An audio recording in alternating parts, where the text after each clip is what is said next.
All right, 2 minutes. Enough time for me to grab some ice for my drink. Ah, Hold it. 2 minutes, boys.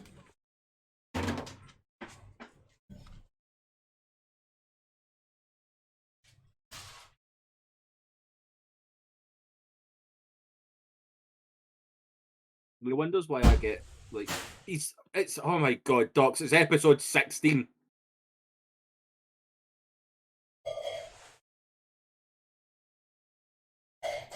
I remember my first time.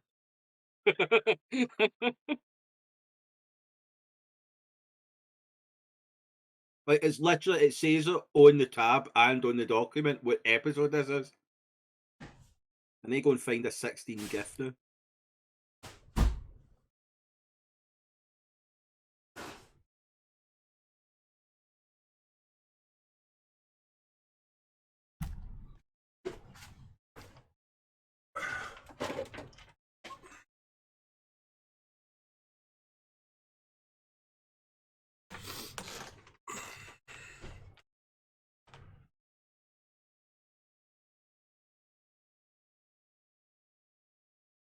All right, 30 seconds to Stinger. Oh, he's back.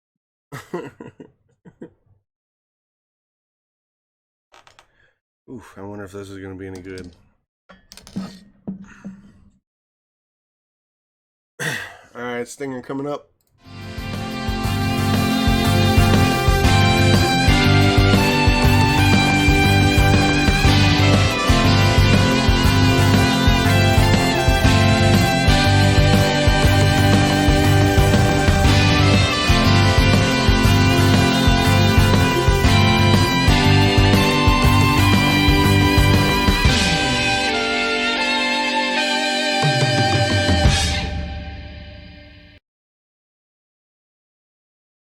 All right.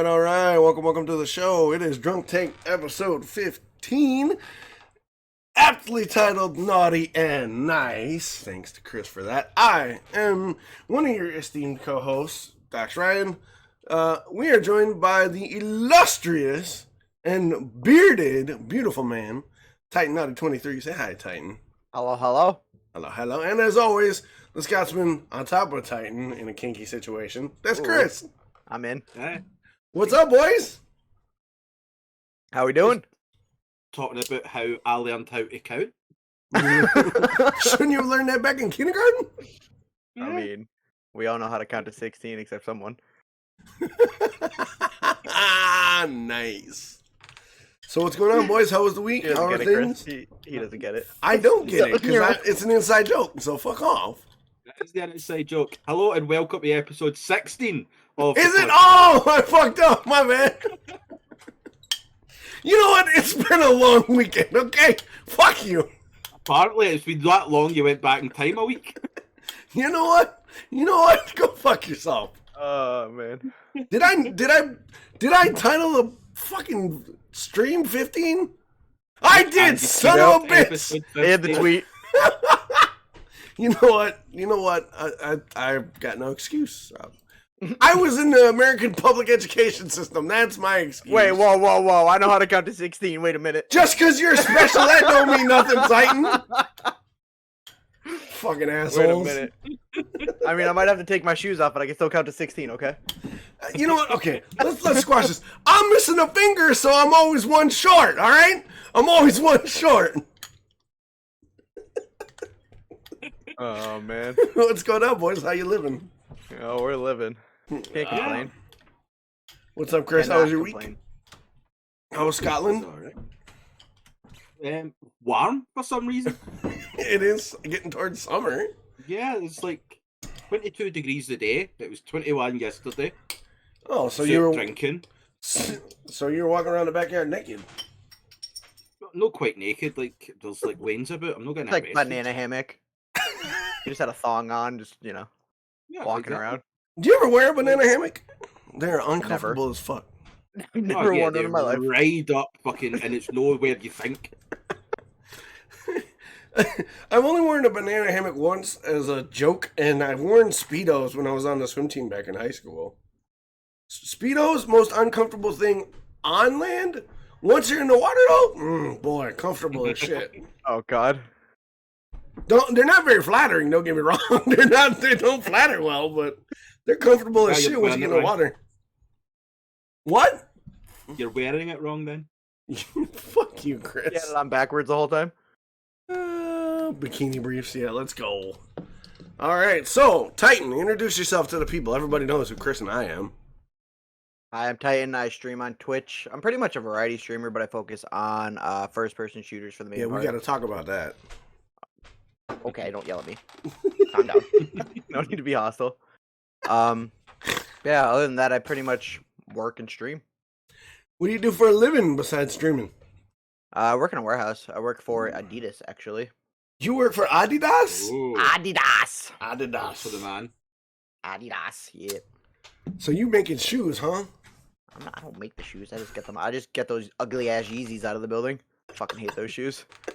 Worst shoes ever created. Wait, Yeezys are made by Adidas? Yeah. What? Kanye West is what the, yeah. Oh my god. They're the ugliest fucking shoes ever. I'll agree, they are ugly as fuck. I hate every pair. Every pair. Hate them. I've seen people wear better looking shoes. What? Facts. Not wrong. Like, you should have seen the slide, like his version of the Crocs he came out with. Oh, atrocious. Really? That bad, Even huh? coming out with their Fucking side of atrocious. Crocs. What was that, Chris? So even coming out with their style of Crocs, like Crocs in itself is like a no-go area. Crocs are a crime against humanity. I know. So you work in the Adidas warehouse slinging shoes that Are ugly as fucking- fuck. they're Yeah. ugly as fuck, and little children work at sweatshops to assemble them motherfuckers. Well, yeah, it's Kanye. What do you expect? Oh, shots fired. We coming for you, Kanye. We coming for you. Like, I don't know if you... I'm going to put this in the Discord. I don't know if you can pull this up on stream. I'm going to post it in Drunk Take. Mm-hmm. Look at how ugly these fucking shoes are. Oh, I've seen These are these. what we... No. Wait till you see these fucking things. All right, let me see what I got here. Seems like a worry. Oh, God, yeah, that looks like a... What the fuck? That looks like something Tesla would make. Like that's something Tesla drive about in. Those are foul. I'm definitely going to tweet that out later after the show. Like, they're so ugly. Yeah, dude, they look like a fucking... It looks Yeah, like see, someone. man, It looked like someone spooged on a foot and let it dry, Pretty and much. then they Yep. peeled it off. Yep. If Oh, I looks happy about it. I mean, I can put the link in chat, but I'm not gonna pull that fucking abortion of a shoe on stream. Right? It's so ugly. Oh, Yeah, that's You what- can get slippers that look like fish. well, it'll go with your We got brain and fishes. We got Chris shopping now.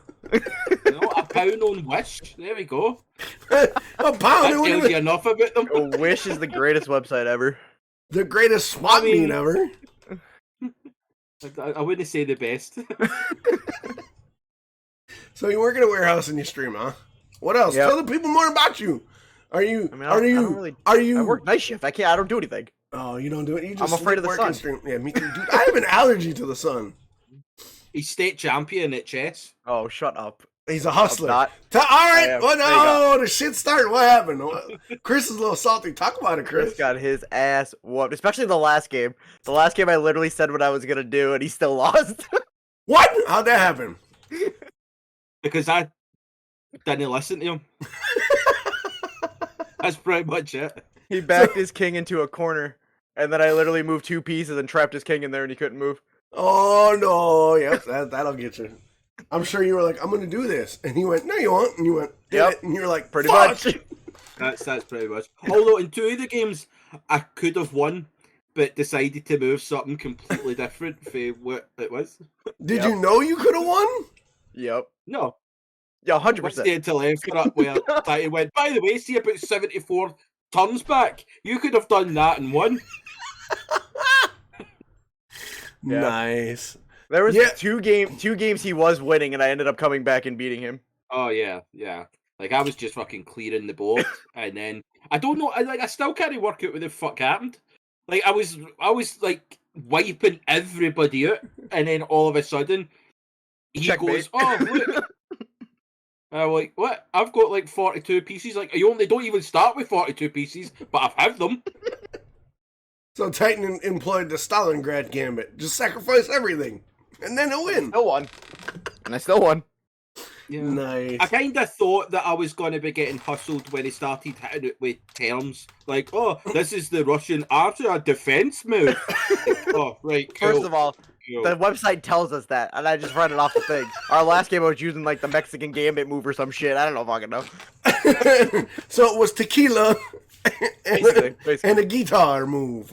Yep. Nice. Yeah, dude, I got my own chess horror story. My girlfriend Bernadette and I, she's like, "Oh, I've never played chess before." I was like, hey, all right, let's go, right? So we start playing chess, and she Bobby fucking Fishers me into like 3 victories in a row. I'm like, "Bitch, I thought you said you didn't play chess." She's like, "I swear to God, never played chess in my life." I'm like, You know what I she don't wanna did? She play watched with the Queen's Gambit, and that was like, "Hey, yo, we're gonna play chess." this was years before the Queen's Gambit came out. I haven't played chess with her since. I'm scared. She was hustling. Chess is the original hackers game. That's what I say. He was hacking. He was hacking. That was it. Like he was fucking about with the website. Yep, that's exactly what happened. So, aside from getting your ass whooped in chess, how are the other games been, boys? What have you guys been playing lately? What you been playing? Go ahead, Chris. Well, I played Alien Isolation again. I've been doing that on my Friday nights. Mm. The only thing I will say is, Bill Bob, if you're in the chat, you're a fucking prick. Fuck it. Bill Bob. Love it. To be honest, Monster is just as bad with fucking John Cena shit that he comes out with in the fucking sound alerts. So, Alien Isolation, like I thought Visage was bad, but Alien Isolation is just another fucking kettle of fish for me. What do you mean? Like, Because Vicious's Visage was fucking crazy.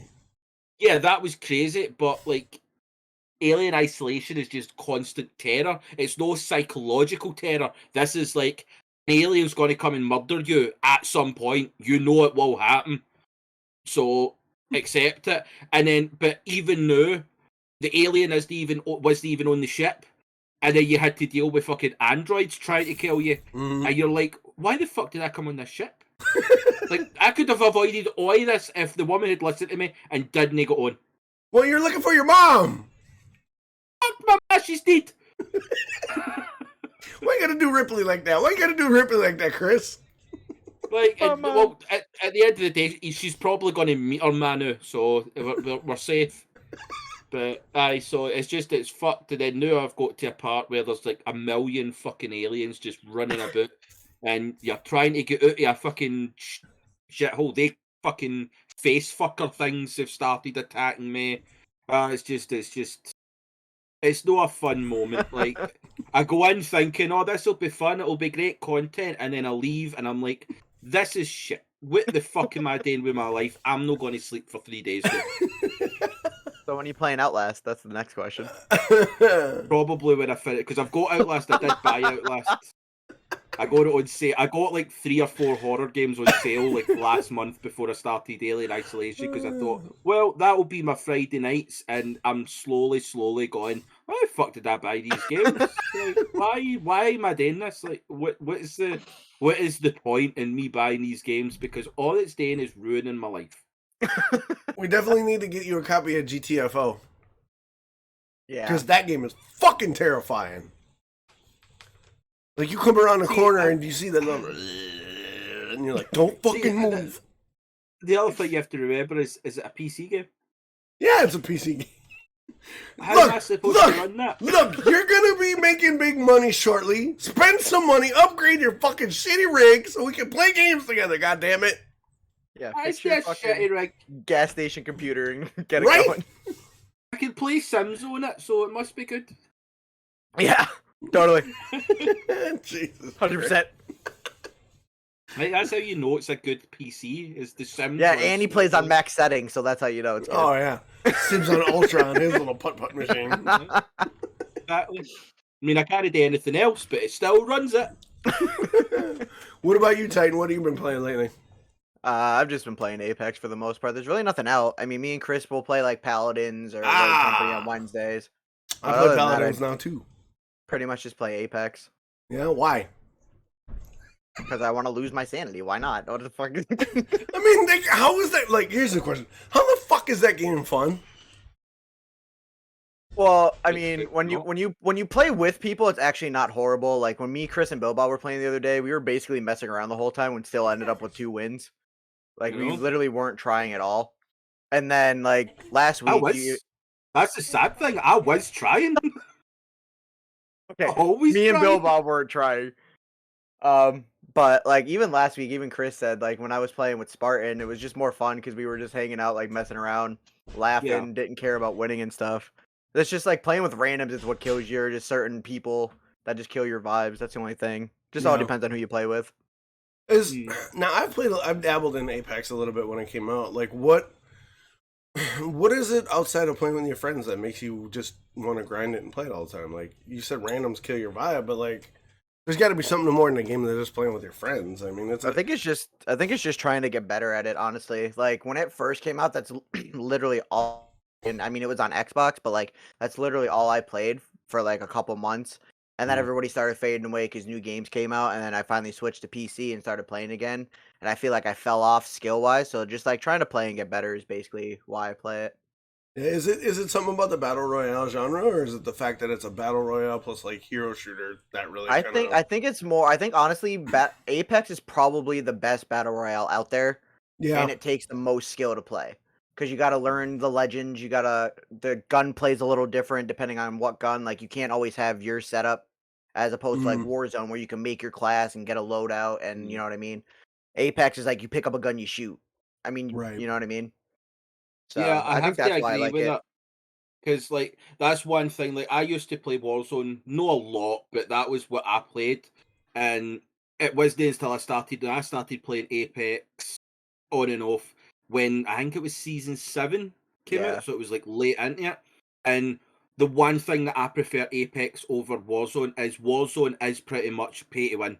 Like you buy the better guns, you buy the better class. If you pay money, you'll get stuff. Whereas in Apex, it's like you all you can do is buy skins and champions and stuff like that. But when it comes to the game, everybody starts off in the level playing field, depending on like different alts and stuff. But it's mostly just about like, well, it's down to you yourself as a skill base, as opposed to buying the best stuff. So yeah. that's why I prefer Apex over the other shooters, just for that reason. It's a bit more level, and you don't get just shit on every time you go in the game. Monster disagrees. He says there's that's not true with Warzone. All the weapons are free. The game's still shit, but you don't have to pay to win. Well, I'm not saying that you don't have to like the guns are free, but when you actually go in, like you can go into the store and you can buy guns that Yeah, like cost you you could like coins. yeah, like Like, what like he's saying is like if a new gun comes out, instead of like actually leveling up, they have blueprints that you could buy instead of actually yeah, using the weapon. Oh, Is okay. exactly. what And he's then trying to say. it's other things like the Game Pass. You can get the Game Pass like everybody else, which like costs you X amount. But if you pay extra, you can get extra things of the Game Pass straight away. Yeah, That means even from the start, you're paying extra money. You're now 20 levels in front of anybody else on the Game Pass. So there just always seems to be that way of being further ahead than the next person. Whereas Yeah. Apex doesn't have that. That's more what I'm thinking. Like I know all the guns are free and you can upgrade and you can unlock the next kind like upgrades on it. But like there was one gun that I'd seen and it was like shaped like a fucking dragon, but they wanted like £13 worth of coins to buy it. But it's not a game gun. Like you can't unlock it. You have to right. buy it, and that's what it's time is. So it's like in order to think you get good at the game and you do unlock stuff as you go. But if you pay money, you can unlock the stuff earlier. So it's Mm, less about the skill level. Like if you genuinely just played the game and unlocked it through leveling, then it's your skill. But it's the fact that people can just base it. Like you could buy a gun that kills you in 3 shots. So it doesn't matter if you're good or not. All you have to do is land 3 shots and somebody's done. I can't even land those 3 shots. Well, that's what I'm saying. Like, all it takes is day 3 shots.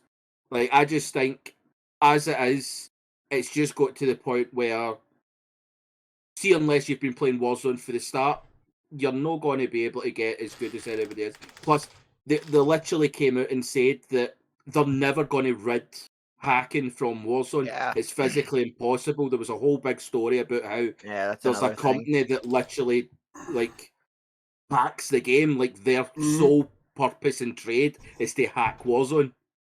Yeah, that's and they'll fucked up. never get stopped. So it just seems stupid to even try. Yeah, like Apex has hackers, but not as bad as Warzone. I feel like every time I watch, like Tim or Nick, there's hackers in every single one of their games, Yeah. and it's just real annoying. So, all right, Exactly. let me seeing as how we got an interesting discussion on this.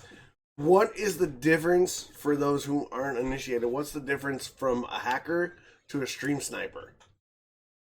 Well, hackers pretty much just ruin any game. Like, I don't know if you guys have been following like Toofy, the biggest like Apex streamer, like Tifu? hacker. No, Toofy. He's Oh, like okay. a big Apex hacker. No, He's I been don't know. like DDoSing or DDoSing fucking Apex. He Mhm. literally just goes into pred lobbies. If you don't shoot, like if you could be friends with him and he won't kill you, but if you like shoot at him or anything, he kills you instantly. Like he actually got jail time because of all the hacking he was doing because he actually hacked EA and like took down their servers for like a Damn. while. Yeah. That's But fucked like up. Warzone, they could literally hack you, and then as soon as they get their account banned, they can literally just make another account and hack again.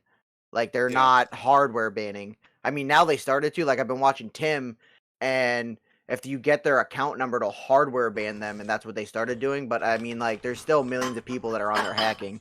Are you talking like But- IP banning or Yeah, like IP, like banning them from Warzone completely. right? So basically, for those of you that are tuning in, an IP ban is basically they get your IP address from where you are and ban you that way, thus banning your hardware and your Yeah. internet address, basically. Yeah, but the problem, one of the other things I've seen on that with that problem is a VPN changes your IP, reset your computer, That's the changes hard the part. IP.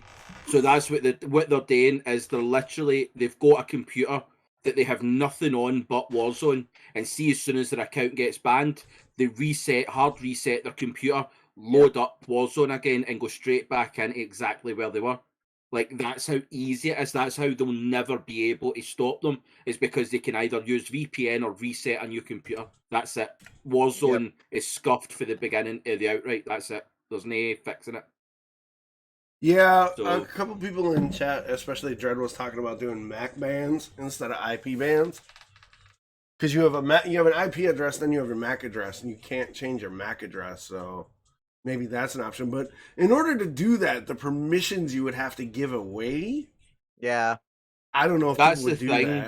that. Considering that you can't get somebody online done for stalking at this point, I doubt the authorities are going to go, oh, hackers on video games, that's the real criminals. Like, it's not going to happen. They're not going to put in the time and effort to put in that sort of... Well, it's not on law enforcement's plate. I believe it's on the publisher side. Like, EA should invest. But they're not going to do it. It's on Right, Twitter then- and Facebook and all that side today to protect their users. But it's just not going to happen because the police, like you said, the authorities don't give a fuck. As far as Right. they're concerned, they're not really criminals. So Right, but in the context of hacking like Warzone, a multi-billion-dollar corporation like Blizzard Activision, they're not going to invest the money for anti-cheat because there are so many growing pains that they're going to have to go through to adjust the anti-cheat and then Well, yeah, update it to they're work around they're the just new a hacks. small indie company. Docs, relax. Yeah, They're not that big, okay? Right? They're just a I know. small I'm indie company. I'm They picking can't on the afford little it. guy. I'm picking on the little guy. My bad. Multi-billion-dollar can't company. afford They're- that, okay? Yeah, okay, right. But yet you get companies like Riot, who are just a small company too, who take a more active approach to cheating. Yeah. They can afford it. Why can a small indie company like Riot afford it, but not Blizzard Activision? Riddle me that one, Titan. I feel like Activision just doesn't care. They're making more money than Riot. You know what I mean? Like Riot actually cares about their games. I don't think Activision does. Neither does Ravensoft. I don't. yeah, it's a free game. Why would they right. give a fuck? Right. Like, why would they put time and effort and money into fixing something that they give for free? It's called Like, sarcasm. they make their money through sponsorships, so they're literally like, there's no in their interest to put any effort into it. Yeah. Because they're just gonna make Even, like, they're just gonna make another COD next year, so they don't care. Even if Yeah. it's not Activision. Yeah, here's my issue with that too. Like the COD treadmill. like, what is that? Like, wouldn't you want to space it out and let each game breathe, or do you just keep pumping? Why keep pumping them out? Because people are going to People buy them. buy them. Right, exactly. Yeah, people are just going to buy them. They don't care. It has the word Call of Duty on it. It doesn't matter. Why though? Call Look of at Duty is FIFA. trash. Look at FIFA. all the sports games, FIFA, Madden. Yeah. Like Right. the only game that's gonna blow up next year is NCAA, and that's because it's been what 10 years since a one release because of the whole thing with college athletes. Yeah. That's the only reason NCAA Yeah. is probably gonna go insane because people haven't played a college football game in like 10 years. Yeah, they The could. only difference that FIFA and Madden have is that the graphics look kind of better. The rest of it's just copy and paste. It's literally, yeah, Yeah, all literally, the gameplay is the same, but the graphics are just better. Yeah. But the FIFA marketing, 2000 though- and 21 is literally FIFA 15. They've just it's the exact same game. The only thing that's changed is that player now plays at that team, Yeah, pretty That's much. it. Yep. Yeah, like and the strips are a bit different. yeah, with the sports games, you're definitely paying for a roster update every year. Even though the marketing is like it's all new mechanics. It's like no, it's not. No. It's copy and paste with a roster update. That's all. Yep. Is that? That's it. And even then, you have 2021 for at least another year or two, and it's still roster updates anyway. So you don't even have to buy 2022. It keeps roster updating anyway. Yeah, I don't. That's the thing. Like, I don't get. Maybe it's not because I'm a fan. Maybe it's because I'm not a fan of like the BR genre. But to me, I don't see the appeal of it. Like I understand the genre and the challenge, but like you play 3 or 4 games in Battle Royale and you've seen it all. It's like what's there to bring you back? The Battle Pass, give or take. I don't understand the hook. And you guys play more of that stuff than I do. Like you said, you play Apex and a little bit of Warzone. What's the hook? Because I don't get it. Maybe it's not my jam. I think it's just like the different skills you go against when you're playing. Like I think there's times in Apex where you go against really good players and you have really bad players in the same lobby. So like you could tell who's new and who's not, and then like it's more. I feel like it's more rewarding to win a battle royale than it is like a multiplayer match or anything like that because it actually takes skill, coordination, calming with your team, trying to figure out where the next move is, how you're gonna do this, how you're gonna do that. So I think that's what pretty much attracts me to battle royales more than anything. Like I played Fortnite for a little while, but like I didn't care about building. I was more like I'll shoot your building down before I actually build to fight you. Like I don't. That's not for me. Like that's why I like Apex better. I tried Warzone for a little bit when I was on Xbox. I didn't really care for it. Another thing that I hate about Warzone is how many times you could buy your teammates back. Like if you have 100 grand, you could literally just keep buying your teammates back over and over and over and over, and the games can last 45 minutes. Whereas the longest Apex match I think is like 15 or 20. Mm-hmm. So you get more games in during your time rather than playing Warzone. You know what I mean? And then I know Battlefield had one that was just garbage. I hope they revamp theirs.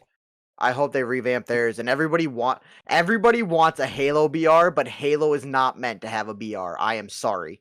Yeah, right. I agree with that. I am sorry. Keep it in multiplayer. Multiplayer for Halo is more intense than a BR will ever be. I'm sorry. I think it's one of the ones. It's for me. I think it must come down to the competitive nature. Like you consider like real sport, right? Or I say real sport because like esports are becoming a big fucking thing. Right.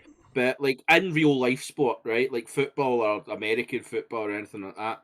It's like it's the competitiveness of that. You think smaller team goes up a bigger team. You think, well, what's the point in the small team turning up? You're like, but it's the small team gets to go up against the big conglomerate, like your Hartlepool versus Chelsea. Mm-hmm. Like everybody turns around and goes, Chelsea's going to wipe the flare of them, but Hartlepool on their day they could always just get that wee thing. And I think in like BRs and stuff, it is down to that is that you're up against some of the best players. So it's you're putting your skill and your talent and stuff like that to the test. So I think the competitiveness can be compared to real life sport in that manner. Is that you might not be the best at the game, but in any given day you can fucking just get that one game where you like look at me playing the game. That was on with Bill Bob and Titan. The first 2 games we played. Overall, I think what was it 119 point damage I got out of 2 games, and used 2 were like 2k plus. I think I was the only And, one that like- had kills too in both games. I don't think you Yeah. and Bill. The one game Billbot had like 1,500 damage and no kills, and he was pissed. Exactly. I got 1 assist though. But it's like way to rub it in. Way to rub it in. but it's I think it's the competitive and the adrenaline of trying to be good at something. Like you look at paladins, when you're playing paladins with other people, it's just a bit of fun and all that. Right. But you can see it in other things in paladins as well, where see when you start getting the more and more, like especially me, I always feel as if you watch me play for the start and then watch me at the end, my demeanor completely changes. That as much as we're having fun, it's more a case of there's always that midpoint where I'm turning around and going 105,000 heals. I'm fucking amazing. Yeah, right. And it's just that sort of like the competitiveness of I was the best fucking healer there. It's the only fucking thing I can do in the game, but I'm good at it. Yeah, I'm still the best at that. So for me, it's the competitiveness, putting your skills against better players like you do in real life sport. Yeah, I could definitely see the competitive angle as a driving like hook to it, but I guess my issue with it is, well, besides the physical limitations for first-person shooters, I don't know how to phrase what I'm thinking, but like I get the competitive angle. I just don't like the medium or the genre of a first-person shooter because for me, There's the storyline to it for you. I don't know if it's a storyline thing or if it's just like because a point was made in chat. I think Zim made it. I play roguelites all the time, like Hades and Dead Cells and Curse of the Dead Gods, and it's I hit my head against the wall. I'll do 50 different runs and I'll keep coming back, but when I get that one run where I beat the boss, I'm like, so maybe for me it's just the way it's presented. I don't see the appeal of a first person shooter. Like I grew up in a military family. All my uncles are like special forces and shit, so like a military shooter is just not something that catches my appeal to say something like escaping from hell in Hades or plundering a Mayan temple in Curse of the Dead God. So Yeah. I think for me, I would agree with the competitive skill, the competitive nature of a BR or a roguelite being a major hook. But the other thing that turns me off from like BRs like Warzone and Apex are the business models, the monetization models. Just I hate it because they're so psychologically predatory in a way. Because a lot of them are like, well, if you don't have a skin for that gun, people are going to get on your ass. Or if you don't have a certain gun charm, or if you don't have an experience booster, you're felt like you're lesser in a lot of ways than the other players. So, But see, I'd but say see, that's the gaming community. that's than the more game. Warzone than Apex, honestly. okay, Apex Mm. honestly isn't like that because everybody can get the same skin, everybody can get Okay. the same charm. You know what I mean? Like everybody can get the Yeah. same skins for everything. But like Warzone, you literally have to pay money yeah, to basically get those. You know what I mean? Or Like play for Apex, 3 years. yeah, yeah. Like Apex, you don't have to buy the battle pass. You level up every certain levels, you get a loot box, so you're gonna get cosmetics in that loot box regardless. And then you get crafting material to craft your own stuff. Whereas Oh, okay. Warzone, you literally have to buy that stuff, no matter So- what. You don't get crates, you don't get anything. So the Apex system is a little more agreeable Yeah, because it's they're more actually rewarding, giving you essentially. Yeah.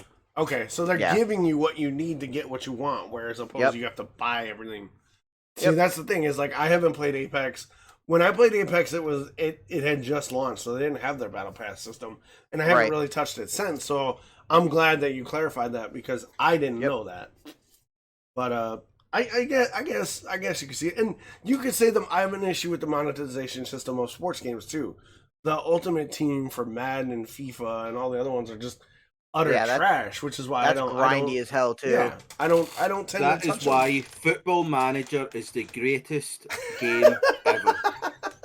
I knew- Because you pay for the game, I mean, you could You be a get coach in FIFA download- too, so every save thing, Like, you can unlock scenarios, you can just download everything for free, you can play online for free, you can create teams for free. Everything's free once you've bought the original base game. You don't have to buy DLCs and buy skins and do this. Football Manager's the future. Even though it's been there since 1998. That's Madden started in 1995, I believe, was the first Madden they ever did. But Madden, it came out of the success of Tecmo Bowl. I don't know if you guys have ever played the original Tecmo Bowl, because I am a gray-haired ancient compared to you young bucks. But I played the original Tecmo Bowl on the NES system, so... What's 1995? Like... Fuck you, Chris. 2 years after I was born. Wow. But I am remiss. I forgot a thing. What are we drinking tonight, boys? Chris, what are you drinking? I made a Sex on the Beach. I made that the other night. Oh, you mean the drink Sex on the Beach? All right. What's up? How is it? Like, I wouldn't do it anywhere. I mean, sand gets fucking everywhere. Hey, Facts. sand in your crack is worth it if you can get it done right. Premises. What are you drinking, Titan? What? You zoned out on me. Angry Orchard. Ooh, apple cider. Huh? Or, Chris, here's your chance. Bust his ass for not drinking a real beer. I mean, Budweiser's ass, so. He's Right. drinking cider, so No, fuck that's you. allowed to be fruity. Fuck you, How Chris. else do you make cider? Not wrong. He's not wrong. Like, that cider that you make with hops, that's called beer. So, you're an asshole, Chris. I mean, you brought it up. I'm just throwing that out there. I set it up. He was waiting, but he was like, he knew it was coming. I just softballed it across the plate. Yep. All I had to do was swing on it. And he just cracked a home run. I know. He just made me look like an ass. He usually makes me look like an ass on this show. What I fruity swear- beer are you drinking? I'm not drinking a fruity beer this time, motherfucker. I am drinking that He porter. doesn't even know. Shut up. I know what it is. I gotta find it. What did I do with the bottle? Purple Monkey dishwasher. That's what No, it's it's not Purple Monkey Dishwasher. Fuck off. I'm drinking Petoskey's Brewery Gandy Dancer Porter. That's too many words. You know what? Shut up. It's a microbrew. My beer snobbery always shows through on this show because I never fucking drink anything normal. But yeah, it's You really got fruit in it. fuck you. It's this is probably the most bitter of the beers I've had. This porter, like it's malt, barley, and a whole lot of it kind of tastes a little bit like cold brew coffee in a way. No, there's not any fruit in it at all. Not a single the fruit ingredients. flavor in this bitch. So how is it? Is it nice? It's not bad. I mean, it's a little more heavier and a little more bitter than I like, but it's not bad. It's not heavy in the mouth at all. It's not refreshing. Like I wouldn't classify a porter as refreshing, especially like heavy things in your yeah. mouth. Got it. No, I love heavy boobs in my mouth, but that's not the point. You're getting off topic. I'm trying to tell you about this beer, goddammit, Titan. Quit switching it up. But no, porters aren't very light, and this one tends to be more of the almost got that burnt barrel bitterness to it, which isn't bad. I normally don't drink it, but it's not bad. I wouldn't. If someone handed me it at an outing or something, I wouldn't be like, no. I'd be like, okay, cool. But it's not in my top 10. It doesn't have the flavor notes of like that Kentucky bourbon cream ale or that Goose Island Matilda. That Yeah, it Goose doesn't taste Island like Budweiser, so it's probably not on the list. Don't get me started, bro. If you were listening around episode 3 or 4, I had this rant about Budweiser. We're not going to revisit it because the lawyers from Budweiser will get on my ass, and I don't want to deal with it. He was upset when he discovered that Budweiser was the gatekeeper to a night out. You know what, Chris? I'm gonna jump on the plane. I'm gonna Facts. fucking beat your kilted ass, No, and then I'm gonna but- fly but back we to King can- Titan's ass.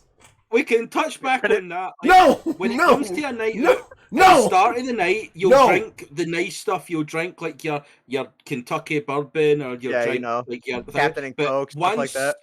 Once you're 3-4 hours in, you're having a great Mhm. time. You're No. wanting something cheap that's going to keep your buzz going. No. Budweiser, Miller, Coors Light, Bud Yeah. Light. Why would you Tyler ruin the White. night? Why would you ruin the night? but you're 'Cause not you don't- ruining the night. yeah, You're you're ruining the Not night. No, you're not. and you're keeping your ruining the wallet. Yep. night. No, You're saving money at that point. It's only like $2 for a draft. Exactly. You spend big at the start when you're getting your malts and your really, really expensive drinks. You take a couple of them, get rat arsed, and then you just start hitting the cheap shit. I'll never agree. That's the way to ruin your night. Like, there's a place in Magaluf. This is the best thing about fucking Magaluf, right? It's in Spain, right? It's off the main island, right? But in Magaluf, there's this big fucking, like, club, and they have, like, foam parties and all that, right? You pay €13. So what's that, like $15? 13 euro. Right? It's about 18 and a half. Right? And that pays for your drink the entire night. The difference is you don't get branded shit. You don't get like Budweiser. You don't get like Smirnoff. It's their own shit. But see, after 2, you don't fucking know where you are. And it's your best night ever. And it's more than 13 quid. There you go. Dude, over here we got $5 all you can drink nights in a red Solo cup.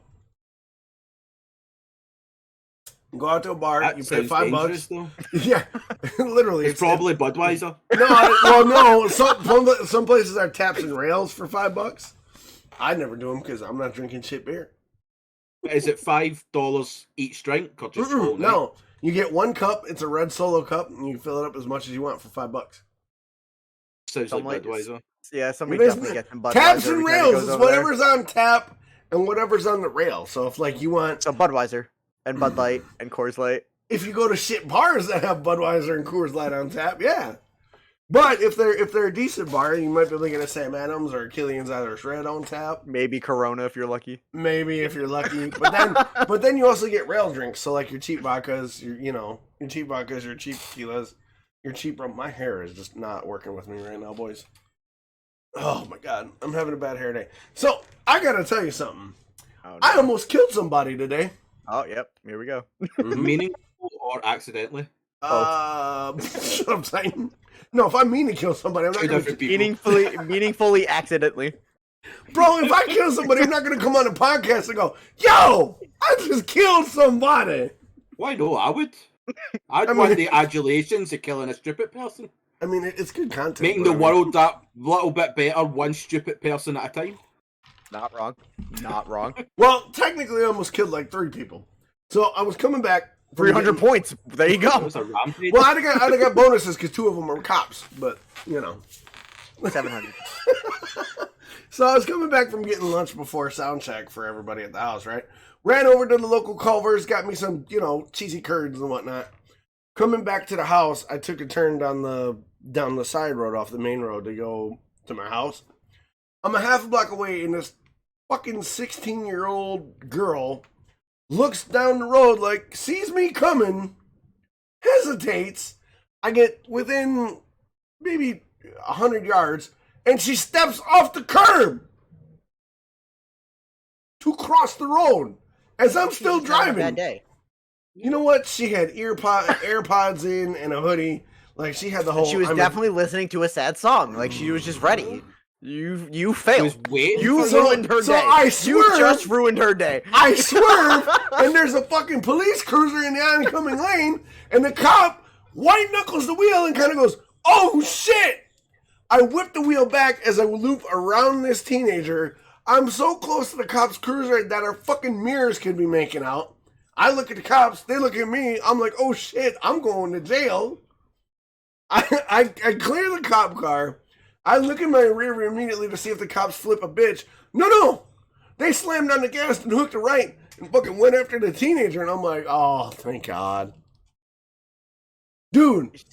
You ruined her day. I did not ruin her day. She was I so saved her ready. life. I saved that bitch's life. Ready. Sad song in hand to just, Always there and everything just to make She was wearing a black hoodie and a pink undershirt. She wasn't that depressed. She was ready. She had the black hoodie No, on. she wasn't. Typical emo teenager. Exactly. Hides the blood. Oh my God, dude, talk about having to soil yourself and gut check with gods. Woo!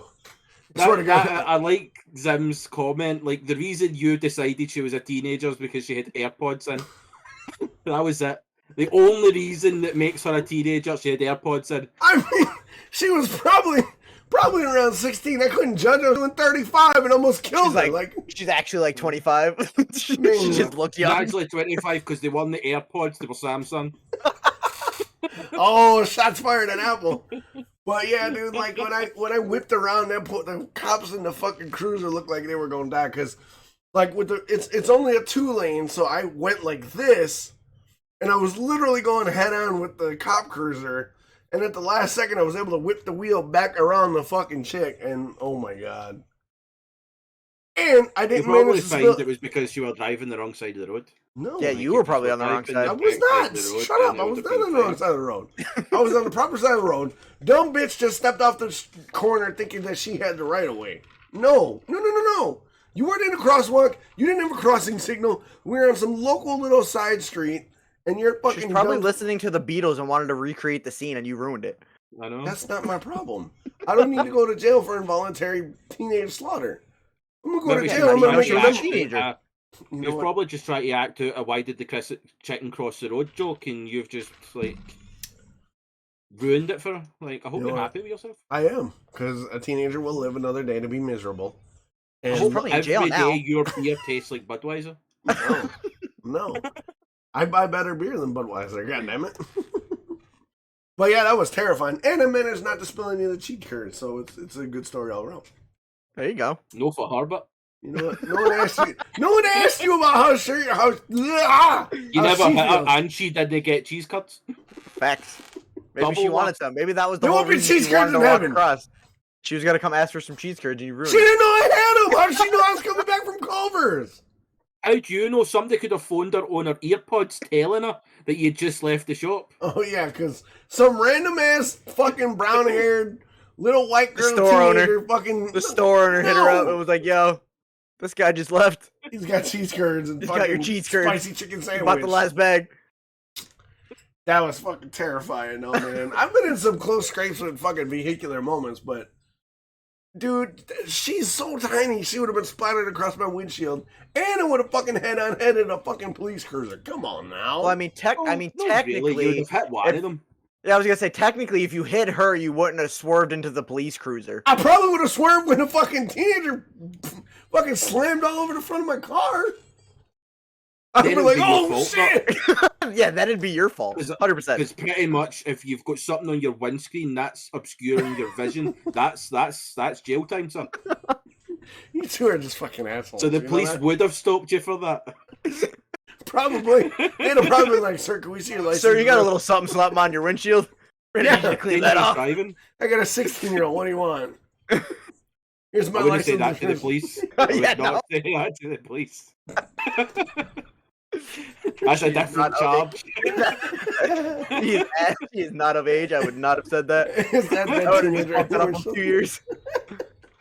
Zim, is that dead teenager anywhere? So, why, yes, it is. She's at least 18, I swear. I swear, she's legal. Legal, I swear. Oh my god, I almost shit a brick when that happened. That's rough.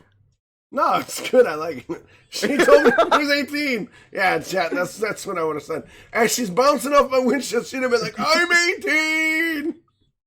No. You'd have told by the age of your AirPods. But you know what? You know what pissed me off about it? And I was mad too. Like, I was happy I didn't kill the bitch, but I was mad. I was like, "You sensitive entitlement, little fucking teenager asshole! You saw me coming and you stepped off the curb. Where in your fucking twisted sense of I own the street did it happen when the big black fucking van is barreling down on your fucking petite little ass to get creamed? Like, no. Let's do some He was mathematics. probably first, listening to Green actually. Day. Like, Right. I walk this lonely road, the lonely road, you know, that song? She's Yeah, I probably know. listening to that as she crossed the street and you ruined it. Like, she was right there at that word. Wasn't the Let's lonely road. see. That You road. said that you were 100 yards away from her, right? I couldn't judge. So I was if you were 100 Oh, here we yards go. away from her and she stepped out, and then you had to swerve to me. No, 100 yards. no. that's what's She off. But saw me lucky- when I was 100 yards away. But like you should have had plenty of time unless you were going over the speed limit. I was doing Oh, you were- 35. What was the speed limit? 30. 15? 30. Yeah, let's just Google and we'll see. Bro, she saw me when I was 100 yards away, waited until I fucking was within spitting distance to step off the Well- street corner. There you go. 10 miles per hour is 14 feet. Mm-hmm. Uh-huh. Uh-huh. Yeah. So what are you trying to say? What's 42 feet? Well, how long? He said he was doing 25. 35. Yeah, I was doing 35. 35 in a 30 zone. Yeah. 35 and a 30. That's over right. the speed limit. I'm a rebel, bitches. Over the speed limit. Straight away, we don't even have to do that. There you go. 42 feet is 14 yards. Yeah. What's the point? So, like, if you seen her stepping out, why did you have to swerve? Because it was right. She was right on top of the van. But in that case, you must have been going at least 60. Dude, I was doing 30. Dude, look. All right, let me articulate this for you with pictures because you're clearly too slow to understand what I'm saying. Okay, my hand right here is dumb teenager chick on the curb. This hand here that you can see now is my van. My van's coming along at 35 miles an hour. Chick sees me with my hand off screen, right? Chick's like, "Oh, van coming." Here's me tooling. I get to right here. Chick steps out. Van goes, "Whoop!" I can't stop. Yeah, at that point, he went from 35 to 45 to try to beat her off the curb, but it didn't work, so he had to swerve. I did not do that, and you know I didn't. See, but that's what we're saying is that in order to have travelled like 14 yards if you were travelling 35, so you would have had to have been like travelling another like many yards at that speed. Now, if you seen her look at you 100 yards away, in your license, with your everything, you should have went, that is a potential hazard on the road. I better slow down and expectant that she is going to step out in front of me. And which she did. So if you had done what you were told when you were learning, you would have avoided all this. So Zim is correct. You have just admitted to dangerous driving. There was no crosswalk, no stop sign, no light. Her ass should have waited till it was clear to go. When she saw me coming, she should have fucking either stepped 100 yards when I was 100 yards away. Oh, you were 100 yards away, so she was like, "Oh, I have time to cross the street." You stepped on another 15 miles. I did not. She waited till it was almost. She waited till it was almost to her to step off the curb. You jackass! There's no crosswalk. There's no lights. There's a speed limit. There's a person next to the road. I'm going to break the speed limit. No, not for an entitled little AirPod wearing 16-year-old bitch ass. No. You wait your ass on that curb till it's clear to go. Save the VOD because, like, this is why we can't have nice things. Away. This is why we can't have nice things. No, Docs isn't locked up because the bitch survived. survived. To the cops. No. this. I'm not sending this video or this vibe. We're gonna defend the teenager. She's probably sitting in a cell right now. She was the dumbass who stepped off the curb and almost got hit. She's sitting in a cell right now. She was looking for an insurance claim because you were speeding. Y'all a bunch of assholes. So not only does she not get cheese cupped, you've also just lost her out in millions. Now she has PTSD. See what you did? Well, that's her fault. She shouldn't have stepped off the curb. Yeah. Mm-hmm. I blame her. That's and her why alone. Speed limits are in place. Oh yeah, because you follow the speed limit all the time too, you Scottish asshole. I don't try and hit teenagers with my car. Dude, if I was trying, I'd have been successful. The whole point was I wasn't trying to hit her. See, that's where we're two different people. I set goals and I realise them. You're such an asshole. Fair enough. You're such an asshole. Someone going to tell a wholesome story about me saving some dumbass teenager's life, and now it's my fault. And now I'm the bad guy. No, it's your fault. You see what I'm going to do with Titan? You see this shit? I mean, I'm with him. Fuck you. Oh, you know what? You guys are assholes. So now that I'm all worked up, this is a good time for one of Chris's dumbass questions. How do you or what do you do to de-stress? Get you locked up.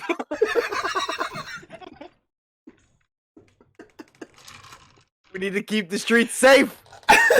Oh yeah, because I'm a vicious vehicular Carmageddon driver. There you go.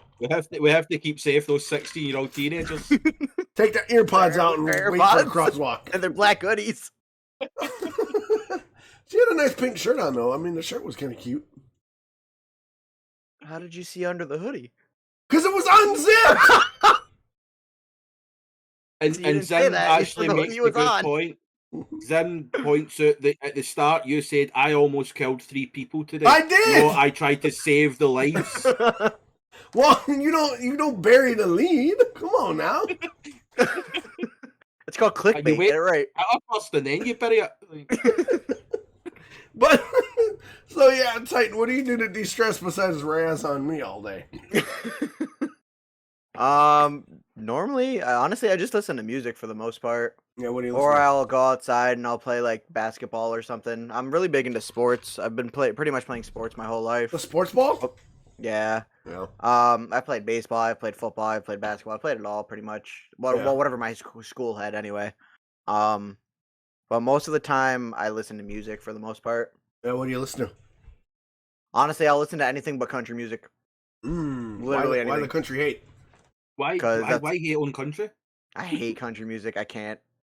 Country music is the most suicidal music ever. Literally, a poll was taken saying country music is suicidal because everybody just cries that they don't have their fucking girlfriend or their boyfriend with them. Boo hoo. I'm gonna go Fucking fucking kind of club. country music. What was that? I have a red Solo cup and I'm gonna drink it on a pier because I didn't get my girlfriend. Woo. You know, there's a running joke about country music. If you play it backwards, your dog comes back, you don't lose your job, See? your truck Exactly. works, and your marriage is 100%. See? fine. But there could be worse things in the world, like rap. No. Now, hold on. No. Hold on. We gonna fight now. This generation rap, yes. Like Oh, God, 90s rap, no. What? Not even that. Eminem, okay. Everything else, what? What? Why? Oh, hell Why no. are you not hating on Biggie right now, right? Like you're not doing Who? that. Biggie Smalls, Notorious B.I.G. You don't fucking hate know. you. He's from Scotland. You're getting kicked out. I know Tupac. He's got a couple of good songs, but like, All right. Like you can't just say Eminem and then nobody else. That's not how that works. All right. I So just generally know my thing. Like my sister listens to it all the time. It's like dance music as well. My brother listened to it, and it's like, why would you put your ears through that sort of fucking torture? Like there's nothing to it. It's just, and you're like, wow. Like I feel so excited now. Like, Yeah. I'm so happy that I've just spent the next 7 minutes because that guy mean- pressed play. You mean you don't listen to Sandstorm on repeat like everybody else does? See, but that was old school, like, good music. Like, nowadays, for me, I just think dance music is, oh, well done, you pressed play on your iPod. Like, congratulations. Like, great work. I mean, that's not fair. Like- There's some good dance music like Steve Aoki, Armin van Buren, DJ. What is it? DJ Tido. Jazzy Jeff. Now we're Yeah, going but, way back. Yeah, that's like way back. Yeah, like Dead Mouse 5 is really good. Daft Punk broke up, so I guess that's some sad news in the dance world. But why the hate for rap, Chris? It's shite. Okay, like are we talking rap as a whole? Or are we talking genre rap? Because genre rap is just trash. Like rap, mumble rap is garbage. R&B, Mumble rap is fucking garbage. Lil Pump, Lil Xan, Lil Yachty, fuck those rap, dudes. covering everything rap, R&B's just no my kind of thing. Like, if I'm being honest, like, as you said about countries, about they just lost their wife or thing, as far as I'm concerned, R&B and rap is basically, oh, I got locked up because I'm doing drugs. Are you trying to say that R&B is Well, Country hold on. music That's for black more people? No rap than rhythm and R&B. blues stuff, no fucking soul music, R&B, like the old school shit. I'm talking about R&B where it's in the club by 50 Cent. Like, That's That's not rap, R&B. That's that's hip-hop. not That's not R&B, that's R&B. it's R&B is like yeah, Usher. R&B like is like R&B. Usher Even and worse. R. Even Kelly. worse. No, not R. Kelly. R. Kelly pees on people. We're not Yeah, but bringing he's that up. still technically classified as R&B. No. R. Kelly pees on people. He's officially out of any category. So you love music. What's some of your favorite artists, Titan? Oh, jeez. Let's see. I've seen Skillet like 10 times. Oof. Christian rock, huh? Skillet? Oh, yeah, I'm not talking to you, Chris. I've seen Three Doors Down. Like, I'm more into the rock genre more than So, all anything, rock? really. Yeah. Yeah. other than that, like I'm into certain pop music. Like when I Taylor was Swift? younger, what'd you say? Taylor Swift. Fuck no, Taylor Swift is No garbage. T Oh, Swizzle. just before you start, don't You shit can't be on hating on Katie. T Swizzle. Taylor Swift is trash. Like, do you You ever see suck. that meme where it's like, oh, Taylor Swift is down here, and it shows like the sewer, and then people pour cement in there, like it's the girl, like it's the clown from It. That's what I want to do with Taylor Swift. I want to lock her in the fucking sewer. I want to cover every fucking hole we could possibly fill, so she never comes out. Okay? But why would you do that Wow, when wow. she's got some of the greatest songs ever? I don't. It's trash. I Prevail's version of Blank Space is 20 times better than her Yes, version yes, of Blank it Space. is. Yes, it 100% is. better. 100%. But is it really? Because she puts the emotion into it. She's Dude, I Prevail is way I better. Prevail puts more emotion in it than she does. What do you mean? Don't. I Prevail is Like, fucking no, you're fire. just talking out your ass. Like, No. I mean, I'll give you Beyonce. She's shite, but you don't shit on Tay-Tay. The Queen Bee. sucks. Fucking- What do you mean you were hating on the Queen Bee? Sucks. I'm sorry. I can't. Taylor Swift sucks. I can't listen to her. Even Dark hates her, and that's what makes us compatible. No, I will say this. I'm not a big fan of T Swizzle either. I love fucking teasing people, being like, "Why you hating on T Swizzle?" No, Taylor Swift is garbage. Yeah, it's the same song over and over again. My boyfriend Facts. cheated on me. No, it's no. She Yes, literally it gets is. The fucking Hold concerts on. I've been to, Chris. she's always had something different. Chris, she literally gets in a relationship just to break up with the person to write a fucking album. That's all she facts. does. Called She content has, creation. she has no fucking called love life investing in because her she just wants to future. make albums. Okay, Facts. she just tries to make albums with all of her exes involved. Okay, that's all it is. She I will- doesn't look for Exactly. love. She's never gonna get married because she's just gonna end up writing another song about it. I will say this. Exactly. I will. And what's going to happen is you're going to play Apex and you're going to come off it. You're going to bitch and moan all about Apex, make content, and then go, I'm going to go back to Apex so I can get more content. She's doing the exact same thing. But I suck She's at Apex. living her I don't best get any life. content. So what's your point? She sucks at relationships. Apparently. I will. Well, there you go. You're pretty much on par. I will defend T Swizzle on this one. What Kanye did at the VMAs was bullshit. Oh yeah, like that's just that was yeah, just Kanye a West, like I said, dick move. Kanye West is a fucking dickhead. I don't Oh give my fuck god, about he's him. such a douchebag. he's a weirdo. Like that dude is weird. Fuck him and his shoes. No, his shoes look like they'd be painful to fuck. Right. Well, I mean, not those Crocs. There's holes in them. I know you get a little, you get some ventilation in that bitch. I just thought it meant you were talking about the embarrassment of actually dating it with somebody that would wear them. Ooh, I mean, that too. Not wrong. I mean, Not it was wrong. you. Not It's wrong. just being, like, Not wrong. like that's a fucking walk of shame. Yeah, oh my god. like it was the worst sex you ever had in your life. So you just give her a pair of Yeezys to walk out with and be like, "You suck. Get the fuck out." Take these. It's your parting gift. Oh my god, that's fucked up. Let's see. What else? What else do we get on this list of shit? So we talked about how you de-stress. We talked about what you do outside of streaming and Twitch. Yeah. So interesting about the music, like the whole reason that's Mhm. like why I de-stress and everything. So when my mom was actually 17 when she had me. Mm-hmm. So like I'm partially an 80s baby for the most part, but like I was Nice. obviously I was raised in the 90s, so like I played like techno, like all that shit, Super Nintendo, all that stuff. But music wise, my uncle went to college for like staging, so like lights, Right. audio, all that stuff.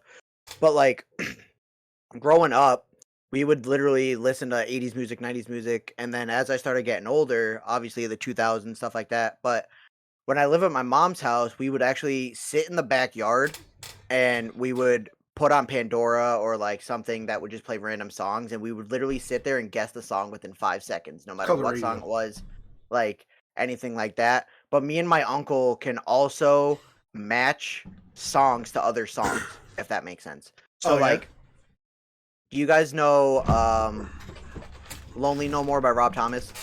Yes. Like I don't want to. So if you listen to that and then Brixton's Broken Heart, if you listen to those at the same time during the chorus, they're the same exact melody. They just change the words to it.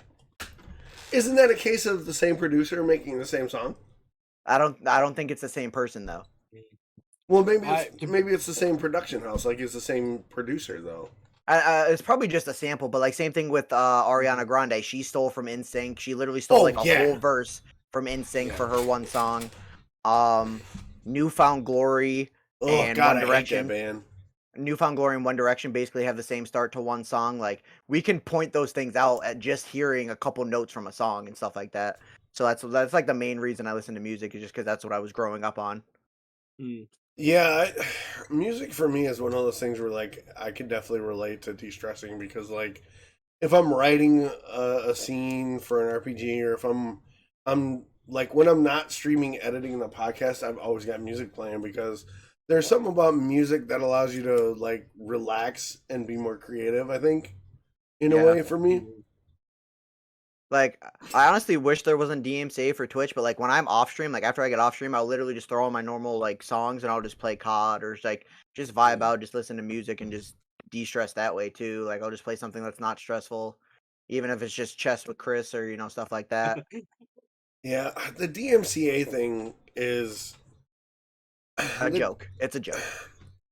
it is a joke. I get it.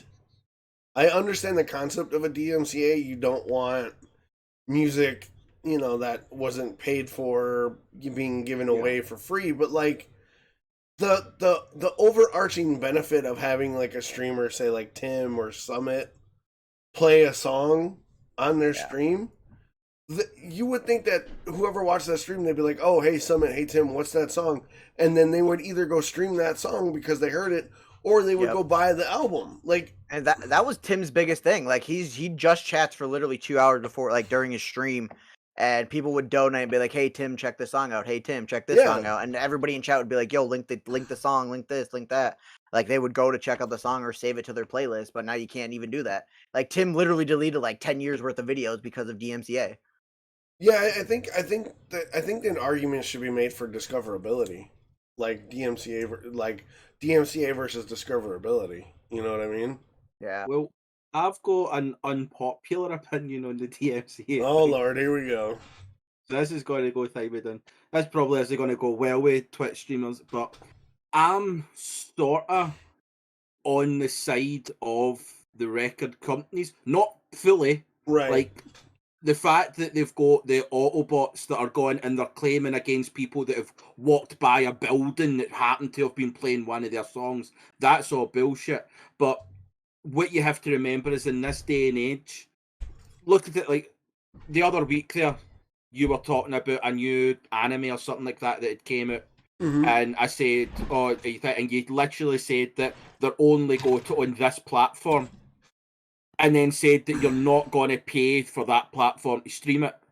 So that usually means that what you're going to do is you're going to find out a way to get it for free, which means that the company that made that anime are not getting money. So if you and 74 million other people have done that, that's a shit ton of money that company's no made out. And then you have the people that will turn around and be like, "Oh, this company, they've ruined this anime because of this in the production." You're like, well, they've kind of lost out in $3.2 billion worth of revenue because people aren't paying for their shit anymore. So you can't blame the artists for no wanting to be able to put in the right kind of work. And it's the same on music. Like it came out on Spotify.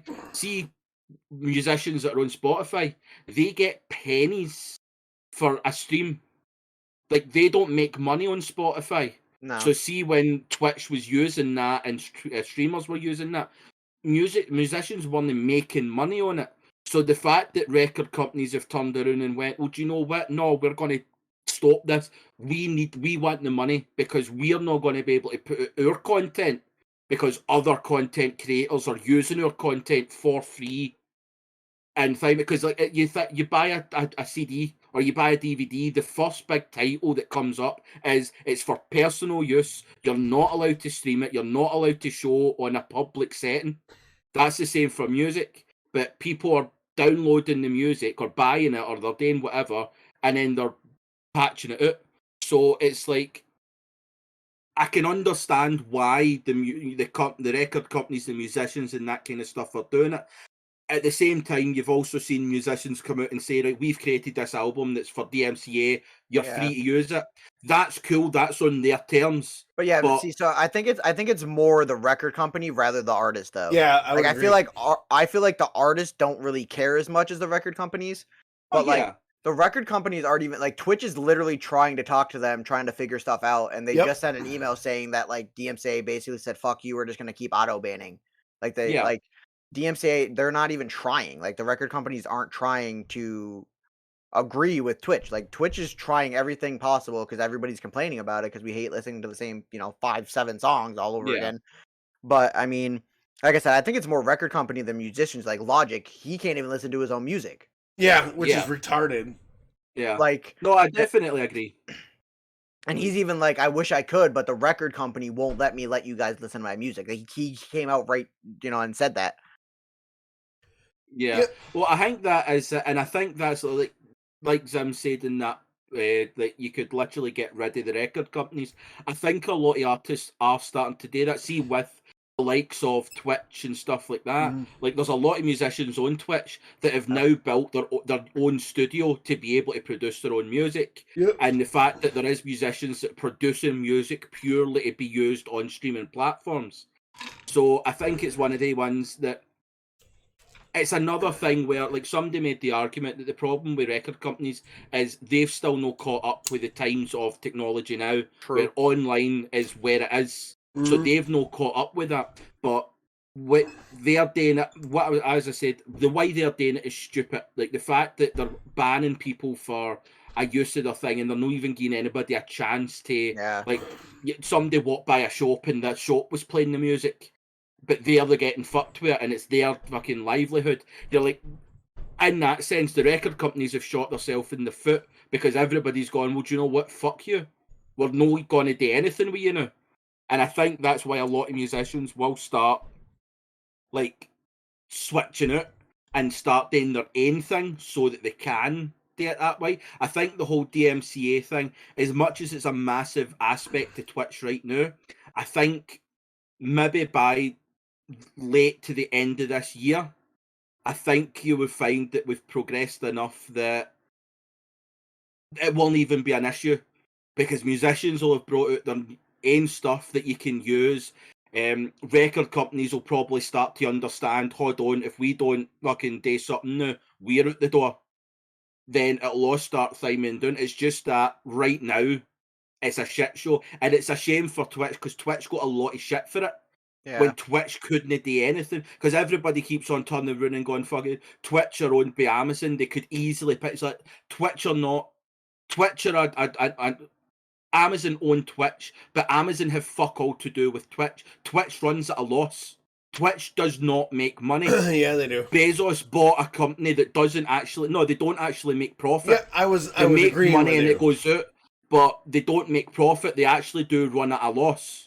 It might not be a major loss, but so Amazon aren't actually making money on Twitch. So the fact that Twitch can't go out and just buy a royalty thing and all that kind of stuff, it's just no what they'll do. And let's be honest, Amazon with Amazon Music that pay for the rights to listen to have that aren't going to want Twitch to go and do that. What they would rather do is turn it, like, look at Twitch Studio or the music soundtrack thing. That's Amazon Music that you're allowed to use on your Twitch, and it takes the the songs out the VOD, so you can upload later on, and it can stay. That's how that's worked. That's ran by Amazon Music, basically. So that's how Amazon's got to run it, is they can now flock this. There you go, you can use that because it's under our rights for the music. But I think it's just one of the topics where at the moment it's shit for the exact reasons that you've got. Like, musicians aren't getting their music out there because everybody's going, oh, we're listening to lo-fi now. Yeah. Because that's the only shit people can actually put on stream, really. So a lot of musicians are losing their discoverability. Like, it's only in like your private life. And then even at that, nobody can really turn around and go, oh, you should listen to this song, because nobody really goes on and says, oh, look at this playlist that I found. Enjoy it. Yeah. It's just that's another thing. Like, Twitch, like, I know mute your video, but there's certain playlists that are like, oh, this is DMCA free, this is DMCA free, but like you play it and your video gets muted. Like I wish Twitch would either let the song play when you go through your own VOD, or tell you what song on the playlist was muted so you could take it off the playlist. Yeah, because I have because I've gone through multiple playlists and tried to make my own playlist of songs that like I want to listen to, and it still gets muted, but I just don't know what songs are getting muted in the video. If you told me what songs, I would take them out and add new songs, you know what I mean? Just to try to complete a full DMCA free playlist, but they don't tell you any of that. They just mute the video and they're like, haha, fuck you. Like, Yeah. I mean, Well, yeah, like Twitch isn't perfect. Like, there's a lot of things that Twitch do that you have to question. But at the same time, I think it's for me, it's a bit unfair to put all the blame on one thing when like I said, there's a Twitch is lot of other actually trying. factors. Yeah, like I said, Twitch is Yeah. like trying though. It's the record companies that are like, no, we're not doing this. Yeah, like it's them that are just being assholes at this point because they Pretty want much. money. It's greed. That's it. Well, you made a couple really good points, Chris, and so did you, Titan. And I think the major argument comes down to it's not necessarily the artist that is worried so much about their music not being profitable. It's the record company because, as Zim said earlier in the chat thread, artists don't make money off of record sales. They never did. They make their money off of ticket sales, tour, and merch. That's where the real money comes in. It's the record sales are what the company makes money off of. So when it comes to streaming and DMCA, 90% of the time the artist will say, yeah, go ahead and play my music. I would much rather you hear the music and then somebody in your stream Be like, oh, that's cool. Let me listen to it. right, and then either stream it or go buy the single on Amazon or whatever, than them not having the option of discoverability. The problem comes into the music industry, much like a lot of the industries that we've talked about on this podcast, especially you and me, Chris, is a relic of an era that no longer needs to be. Like the record label companies originally were the only ones that had access to recording studios, only had the equipment needed to record properly. They had access to engineers, which your artists didn't have back in the day. Now, since we're in the digital era, dude, we run a podcast, you and I, with high-level mics. We do all our own engineering. We do all our own editing. We do all our own work, all our own production. 20, 30, 40 years ago, that wasn't even an option. So the record label still was like, if you want your music to get out on a global scale or on a nationwide scale, you got to come to us. Yep. Where now, anybody with any level of talent, be conversational talent, musical talent, artistic talent, can fire up a camera or fire up a mic on a PC or a phone even. Yeah, like look at TikTok. Look at how many people are blowing up just on TikTok. Oh, and TikTok's going to have its day of reckoning too, because the record labels are coming for TikTok too. Yeah. Well, I'm just talking about like people that are making their own music off of TikTok, more or less, not like record companies coming for TikTok. Yeah. You know what I mean? Like there's more people are listening to TikTok than they are the radio anymore, to be honest. That's why songs are blowing up and streaming and shit like that. Because who listens to the radio anymore? I get in the car, I plug in my iPhone, I listen to whatever's on my phone. I don't even listen to the radio anymore. It was at this moment that he knew. That's true. That's literally how I think it is. Like, and I think another aspect of it is the pandemic really didn't. I think the pandemic kind of forced record companies into doing this because they're no getting their cut of tours, they're no getting their cut of ticket sales. So it was a kind of the only way they could survive was to try and get money wherever. You'll probably find by the end of the year when things start to reopen and bands start getting back out, it'll start dying down as well that way. Where people are like, well, we kind of overreacted with that one, didn't we? You would hope so, but then if you want to look at the devil's advocate argument, streamers should have saw this coming. Like when the whole DMC thing on Twitch dropped, everybody was like, "Oh my god, how dare they?" Dude, this happened 3 years ago on YouTube. Anybody who's on Twitch has some presence on YouTube or has some knowledge of YouTube and saw what happened to YouTube. So for Twitch streamers, and I don't care if this makes me unpopular, for you to sit there and play the victim of like, you had 3 years advance notice that this was coming down the pipe, and you chose to be oblivious. Like the minute I saw what happened on YouTube, because I've been an affiliate for 3 years on Twitch, I've been streaming off and on for 4. Right? I saw what happened on YouTube and I was like, yo, this is going to happen to Twitch. And a lot of people I talked to before I met Titan, a few other streamers that were not affiliated like I was, were like, Twitch is its own thing. You never got to worry about it, blah, blah, blah. I was like, no, dude, this is going to happen. And it was reinforced when a content creator on YouTube called Upper Echelon Gaming made a video about the DMCA Armageddon, whatever, sensationalized, that was coming to Twitch. And I was like, bro, you can't, you hit the nail on the head. We as Twitch streamers knew this was coming. We knew it was coming, and a lot of us were like, fuck it, we don't care. Yeah. And then everybody's like, oh, now I gotta do this, and it's unfair. You had ample warning. You had ample warning to do it, and you chose not to. So, and I think another thing was like small streamers, quote unquote, were all like, oh, we're undiscoverable anyway, so fuck it. They're not gonna find us. We might as well just play it anyway. Right. And some of them still do. I pop into random streams all the time when I'm home, and they're still blasting music, and I'm like, yeah, I rated someone the other day, and they were playing like 90s pop music, and I was like, okay, that's cool. He has like 4,000 followers.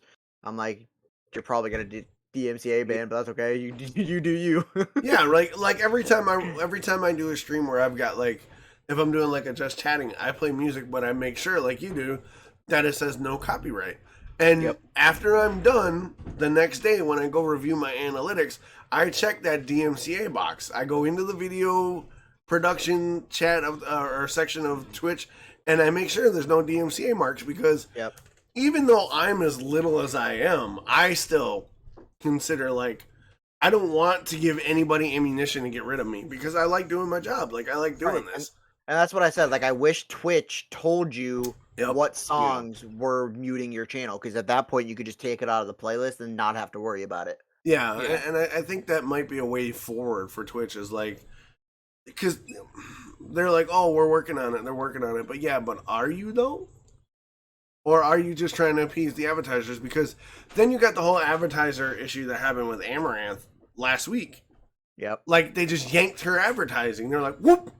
And, okay, I'm not going to be the asshole that's like, she deserved it, because I'm not going to hate on anybody getting their bag. Like, she's hustling to make her money. Why did she deserve it? What do you mean? Like, you said that you didn't want to be the person that would say that she deserved what she got. What did she deserve? Like, this, like, I know that this is going to be off topic on this kind of thing, but the one thing that's pissing me off with this whole hot tub beta that's going on and all that kind of stuff is, see, at the end of the day, Twitch are not pushing them as much as people want to argue that. See, when I go on Twitch, my recommended does not have a hot tub stream on it, because it's not the content I watch. Right. See, the people that are to blame for hot tub streams being big, it's the people that watch them. Yeah. See the 14,000 men that are on the stream watching it. Those are the reasons why the hot tub streams are big. Or a little because they're watching. It does not matter what the content creator does. It's the viewers that dictate who's big and who's not. So for anybody that keeps on shitting on like Amaranth or any other hot tub streamer, it's not them. They've got their fucking buck. They know how to fucking work that.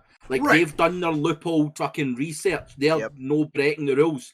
The problem that is because small streamers and other streamers are going, they're taking their viewers. No, it's because the Waynes want to go and watch the titties. That is what it is. And do you know what? That's their prerogative. If they don't want to sit and watch a grown-ass man scream at a game, then that's fine. That's that. They don't want to watch that. If they want to go and watch a woman write their name on a banana, then that's what's going to happen. Yeah, no, I shit on the content creator. I fully agree, but what I was saying is, I'm not one of the guys that'll sit there and celebrate that she got demonetized, because for me, get your hustle. Those are the people that don't want to work hard. Yeah, those are the people that don't want to work hard. Are the people that are like, oh, she's stealing my views. No, you're not getting views because you don't want to do this or you don't want to do that. She's not stealing your views. You just got to be a better content creator. Right. She definitely knew the loophole, like Dredd said and Chris brought up. She knew she was operating in a shaky ground area, like 100%. She knows it. She's not dumb. None of the big streamers like Amaranth or a couple of the other really big hot tub streamers, none of them are dumb. They know exactly what they're doing. Yeah. So, like, if you want to take another step forward, Belle Delphine is not some dumb cutesy kawaii idiot. She's a smart businesswoman who knows her audience and knows yeah. how to fucking get the bag. Now, the fact that Amaranth got her advertising taken, that's bullshit. You shouldn't have done that. Like, she should have been notified before you took What was the advertisement, though? all her advertiser money. So any of her advertisements that ran on stream, she got. Mhm. And when you're a Gotcha. partner, you get a bigger cut of the advertising rev. Yeah. They yeah, took yeah. her entire ad rev that hadn't been paid out yet. Without warning, without communication, they yanked it. Fuck. They didn't Yeah. notify her. And then when she made us think about it on social media, they were like, oh, yeah, we reinstated ads on your channel and we shouldn't have did that. You shouldn't have did that in the first You place. did it on purpose, on Yeah. accident, right? No, Sorry for kind of We just accidentally activated on your channel and your channel only to get more money. It's fine. Right, and I would agree that, like, Twitch has a right to do what they want. It is their platform. But you also have a social contract with your content creators to be like, hey, this is what we don't want to see. This is what we're going to do to correct it if we don't have you guys fall in line. Now, it's clear Twitch is moving in the direction to make money, right? Like, they're operating at a loss. 100%. Amazon is finally like, you guys got to start making money or we're screwed. So, of course, they're going to make the shift to advertiser-friendly content. But what they need to do before taking somebody's ad rev is lay out very clearly, not ambiguously, because if you go through TOS, there's a lot of ambiguity. Can't talk. Today, Junior. Exactly. Ambiguity in their TOS. Like, you could read it and interpret anyway. Clearly state what you want as an advertiser friendly. Then, if that's broken, by all means, dole out consequence.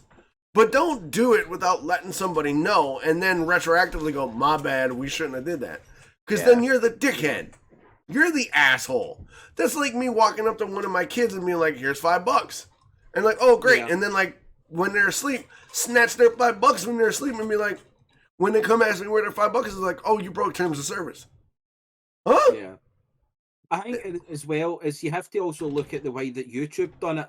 Is in YouTube, you've got the mature content, which is because there's certain advertisers that don't want to advertise on certain content. Yep. Right. So, but there's other ones that are happy with that. So it's one of the ones. It's understandable that some ad companies might not want to advertise through hot tub streams or angry 14-year-old that Warzone streams or anything like that, anything with bad language. That's up to the advertisers. It's their name that's fucking getting put out there. Yeah. But again, Twitch has to come to the understanding of transparency, where it's like the ad Real company doesn't want to ad on you, so like your ad might go down because if we can't put ads on your thing, that's because the ad companies don't want to do it. At least then the content creators can go, well, that's our responsibility now. You've notified us of our levels, and it's up to us now. Well, that's like when all the family friendly streamers on Twitch were getting the Trojan ads. They didn't ask for them. Twitch was just fucking playing them. Like, figure it the fuck out, Twitch. Either like that's the stuff you should have been playing on her stream, not fucking family friendly streams. Like 100%, 100%. If I've ever watched a 12-year-old on Warzone, it has immediately made me go, always wear a fucking condom. Not wrong. Not wrong. Well, this generation anyway. Back in the day, when we were yelling at each other, they couldn't handle those lobbies. They couldn't handle those lobbies. Back in the day when we were in a group playing GoldenEye, me and my buddy sitting in a basement, the shit that we talked. Oh PC, my god, PC COD 4 lobbies. Whoo! PC was not a thing back in the day. Like, me and like 8 of my buddies would sit down and do GoldenEye tournaments around an N64. We said the nastiest shit to each other, and I'm talking like foul, man. Sims 2 used to get fucking wild, I know. Oh, shut up, Chris. Shut up, Chris. You couldn't understand what they were saying, so it's fine. Oh my god, yeah. So let's tackle another question, seeing as how we have you, Titan. This is another running theme that Chris and I talk about a lot, and we think it needs to have more light shined on it. What kind of mental impact does streaming put on you? And I mean, if you want to elaborate to you and your relationship as well, that's up to you. However you want to take it. But yeah, what kind of mental impact and stress are you under by streaming and whatnot? Like relationship with like my girlfriend? Is that what you mean, or just like any relationship? How does it relate to you? How does this mental what does the mental toll of streaming have on you and sort of your life? Honestly, the only time that I really feel like it's mentally straining is when you're streaming for the most part. Like, I'm a small streamer. Like, obviously everybody's like, oh, post here, post there. So, like, I'm posting on TikTok. I'm trying to do YouTube videos and stuff like that. Obviously, I'm not big on any form of social media, but it's just like when you're streaming. Now, I've been doing it for a little over 2 years now. I know you've been doing it for like 4, but it's Yeah, just like, pre-affiliate, yeah. yeah. So it's just like at one point you have your highest of highs where you're averaging, 5 to 10 viewers for like a good week, and all of a sudden it drops to 1, and you look back on it like, what have I been doing wrong, or like, why didn't they come back and stuff like that. That's like the biggest hit for me, is when I look at my view count and I know everyone's like, it's not about the numbers, but like Right. it kind of is. Like, It you is. need those numbers to fucking get to where you want to go. You know what I mean? And I mean, other than that, like, I don't think about streaming as much when I'm not streaming. Like, as soon as I'm done, I mean, she's normally sleeping because I stream late, but like Friday, Saturday, Sunday, or Thursday, Friday, Saturday when I'm working, I don't really think about it. So, I mean, other than that, it's just like when I'm streaming is when it takes the most hit, basically. Mm. So you've been I'd able to... probably say that's actually quite a. That's one of the better ways I've heard somebody, like, from talking to people. The best thing that always came out is that it's as if they can't switch off. It's just they're constantly thinking of what they have to do next, where they have to go, what can they do, how can they improve, and all that kind of stuff. The fact that you can switch off Yeah. in between starting and stopping, or stopping and starting, is probably one of the better ways I've heard somebody say they're streaming, because I would say that's probably a lot healthier, Yeah. Like, because obviously, I want to, like, as soon as I'm done streaming, I know I average 5 viewers here and there, and I'm not, like, trying to have people clip stuff, and I have my own, like, stream deck to clip things. Like, I'll go back and I'll clip my own stuff, and, like, normally the days that I think about streaming are only the days that I stream. So, like, I'll stream from, 7 to 10, and then from, like, 10 to 12, I'll go back, clip everything, do all that stuff, and then after that, I don't think about it until the next day when I'm streaming again. That's Yeah, about, like, literally the only thing. for me, Yeah. I approach it a little differently. Like when I'm on, but then I think about all the back end stuff I got to do because I think about what the next art is going to be, what the next overlay look is going to be like, what artists am I going to interview, what's the next project I want to line up. So the mental toll on me isn't the being on so much as being okay, what on the back end do I need to do now to make sure that I can continue to grow. And then Yeah. the other mental stress for me is okay, how do I separate the back end stream work, the on camera work, and then my day job and my family stuff. So I've got like the 4 or 5 different categories that I have to balance. So right now everybody's upstairs hanging out with the dog, cracking jokes, playing puzzle games. I'm down here working, right? Yeah. How do I manage the stress of missing out on that for being here?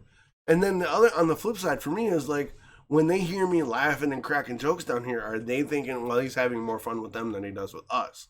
So Yeah. for me, managing the mental load is tough because I have to compartmentalize it and schedule when I can do what. So hearing you be like, oh, once I'm done, I'm done.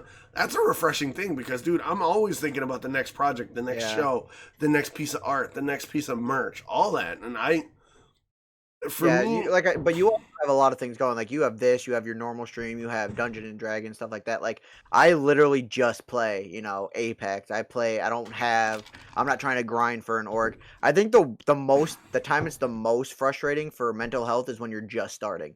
Because yeah, everybody that just started is like, oh, this is gonna be easy. We don't have to grind for anything. But like the thing is like you literally have to put yourself out there on other social medias, get yourself on YouTube, get yourself on TikTok. I wouldn't say Instagram because anytime you post on Instagram, we're like, oh, promote it here, promote it here. yeah, Oh, fuck exactly. you, I'm not promoting my shit anywhere. I'm literally posting it on Instagram. Like, you're not gonna help me. But like when I first started, I would say my mental health was probably the worst because I was trying to figure out what my overlay was going to look like, trying to, save for a computer, trying to save for a webcam, trying to do all this stuff at once. When in reality, if you take your time and slowly, work your way towards that stuff, you're not gonna, as they say, grind as hard and wear yourself out. Whereas now I'm more like, I stream Monday, Tuesday, Wednesday. I set that schedule for myself. That's what I'm gonna do. And then like Wednesday started to become new with me and Chris. Like I was just doing 7, and then Chris was like, "Yo, let's get some games in." So I moved that up to like 5 or 6. Mm-hmm. Try to ease it in. We always have a good time Wednesday. You don't want to play games that are like mentally draining. Like I don't understand how people can just play the same game for like 12 hours. You know what I mean? Like Yeah. I can't play. I tried to play Apex for what 24 hours for my 24-hour stream. I played Apex for most of it. Yeah, I and caught part of that. I was literally drained. I couldn't play Apex anymore. I had to get off of it. I couldn't do it. Yeah. But like back in the day, I was able to do that because I was young and like new games were constantly coming out. I think if COVID didn't happen, it would be a lot different, to be What do you honest. mean? Yeah. Because there would be more games out. Think about how many games got pushed back this year just because of COVID and how people couldn't work on them. Mm-hmm. You know what I mean? Like, I can't wait for Diablo 2 Remake to come out. That's going to be something not new, but new and refreshing to play. Right. Overwatch 2, stuff like that. But, like, right now, the gaming market is so stale.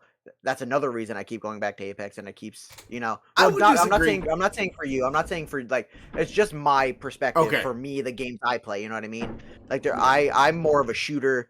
Like, I'll play, WoW, Final Fantasy 14 here and there, but, like, if you don't have anybody to play with for those games, it's not really as much fun as trying to win a game of Apex or, Right. grinding toward Masters or Diamond and stuff like that.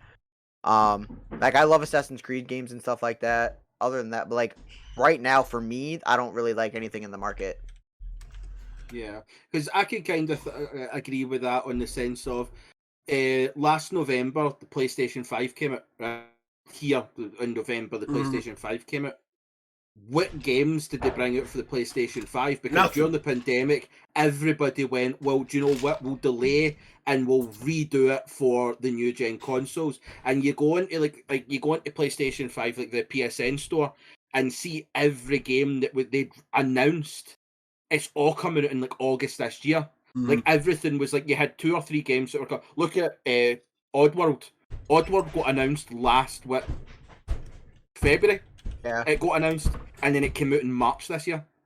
Yeah, right. Like, so that was a whole year they pushed back so that they could update it for the new gen. So I think it is one of the ones that, on one side, the pandemic was really, really good for streamers and content creators because everybody had a lot more time to do the stuff because you couldn't go anywhere. But at the same time, everything else shut down. So it was like you had all the... Normally, you've got all this content, but not enough time to make it. But this year, I feel as if you've had a lot more time, but not enough has came out to be able to make the content that you've got the time for. So I think it has been like... That's where I would say that numbers of streaming has actually taken a bit more because you've got so much more time, you start focusing on that. Whereas normally, if you were streaming, all you'd be focusing on is the game and enjoying the game. Because that's what people come to watch, let's be honest. But without having that new content that's keeping your attention and dragging you on, that's where you start thinking about all the other little things that are going on. Like, for me, starting to do the streaming, like, even now, I still really don't have an interest in making it a career or anything like that. Like, I was even sitting thinking, like, one of the things I said, the only thing that's stopping me from getting up to my affiliate is that my viewer count is like 2.65 average viewers, and it needs to be 3 to be able to get affiliate. Mm-hmm. But I was sitting thinking about that this week because I was talking to Zim, I think it was like Friday or Thursday or something like that. I was talking to Zim when we were playing, and I literally said, we were talking about who, like, getting to affiliate and how I managed to get my follower counts up and all that. But I was sitting there thinking after it, and I was like, I don't know if I would want to even start, like, even if I get affiliate, I don't know if I would want to turn on subs because it's like, I'm happy streaming when I want. I feel as if I started having subscribers, there's that sort of pressure that, well, you have to give them, they're paying money for the content, so you need to do it. Whereas I feel as if when me and Zim play on a Tuesday at Final Fantasy, I have a great fucking time because I look forward to that game. On a Wednesday when I play with you at Rogue or Apex or Chess or anything like that, I have a great fucking time. on a Friday when I play the horror games, as much as I say I fucking hate them, it's a great fucking laugh that I have. See, just no having that pressure of, oh, it's that I need to stream. I need, like, the amount of times me and Zim sort of went, oh, instead of playing the night, we'll play it on Thursday, or why don't we play this instead because I'm no feeling that game. See, just having that sort of freedom, it's refreshing as opposed to. I think that's more followers than subs though, because like you could play any game and still get subs, but your follower count, your view count, like I know most people are probably gonna get more views playing Fortnite than Warzone, stuff like that. Like obviously you can't say Tim, but Tim's view count when he plays certain games is lower than he plays more games. Like when he played Fortnite, he was going high, but when he switched to like Valorant, his views dropped because it wasn't Fortnite, so he lost all of that audience. You know what I mean? Like, so I don't feel as when I tell people that join the stream, like you know, stuff like that, like Bill Bob, all the time, he's like, "Yo, I'll sub to you next week. I don't have money right now." I'm like, Bill Bob, honestly, just you being here is more than a sub. Like, I don't really care. You know what I mean? Like, this probably won't be a career for me. I'm probably gonna work my whole fucking life away, and this is honestly just gonna be hanging out with people that love gaming just like I do. That's more. It's a like hobby what this that is gonna be. pays. Right, exactly. That's like I talked to my boss at work, and he was like surprised when the day I met Chris when Anita rated me. I told him how I made like $200 in one day, and he's like, just playing video games. I was like, yeah, just playing fucking video games. Like I literally sat there and I got $200, and this person rated me with like what I think it was what 4,000 viewers or something. Jesus, congrats. Yeah. And he was like, that's fucking insane. I was like, yeah, I literally sit down and just play video games the whole time. And he's like, and people watch. I was like, yeah, it's like we just fuck around bullshit. Like, I'd rather you follow or just watch the stream rather than sub. Like, I don't care about your money. Like, I'd rather you use money for your life, your family, stuff like that. Yeah. Yeah, when it comes that's the kind of way I was seeing it. Like, it's cool having that sort of, oh, I'm an affiliate or I'm a partner. Like, that recognition is cool.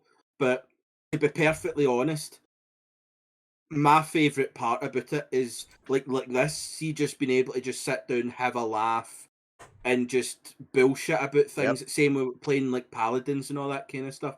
It's like that was the thing, like because there was a couple of people that actually brought this up on one of my streams. See, when on the Friday where me, Doc, Sim, and Snacky and Crafty played paladins, like through that entire thing, I kept on thyming in chat, good luck, let's go. Like, you seen it when we played it, and I kept on just thyming, like, his one fucking rogue company, which was fucking hilarious. But see, just having that whole... Because there was a lot of people that were thyming, see, when, like, the 5 years got beat, and we were sitting there going, fucking hell, that team were amazing. Like, they were so good at that game. And it's like, I had people in the chat that were sitting going, like, it was such a refreshing thing where it wasn't about the winning, it was just, you were having a laugh, and it was just... like people are going to be better than you. So fucking what? Like that whole competitive thing. So you want to be up against the better people because then you improve. Yeah, they'll make you better. Yeah, so it was such a refreshing thing just being able to have everybody else around you sitting just being like, oh, they're fucking good. Like that's amazing. So like that's the parts that I like is like when people come in and just have a good time. That's what you want. Like it's an escape. It's supposed to be an escape from the shitty reality that we're all living. So there's a couple things you guys mentioned that I kind of want to touch on because I agree with a lot of it. But when Titan said the subscriber thing, like to me, Twitch is a hobby that pays right now. Could it blow up? If it does blow up, will it be nice to focus full time on it? Yeah, because I'm doing something I'm passionate about. Now here's the thing for me. I don't, like I discussed last week with Chris, I don't play a lot of games. Like for me on the tier list of stuff, video gaming is the lowest rung for me. It's the least satisfying for me.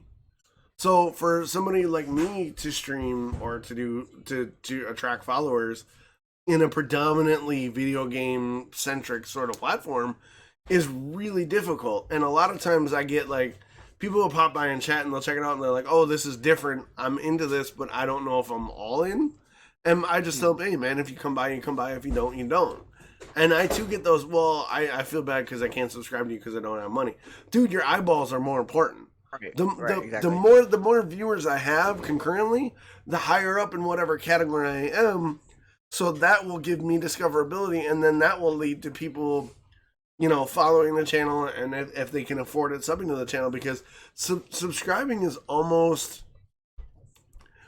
like you said, the least important aspect of Yep. streaming, because it's money, it pays the bills, but it also carries the responsibility of, all right, people are paying me, so I gotta get on, I have to be on, because now people are invested financially, and when people invest in you financially, they have expectations.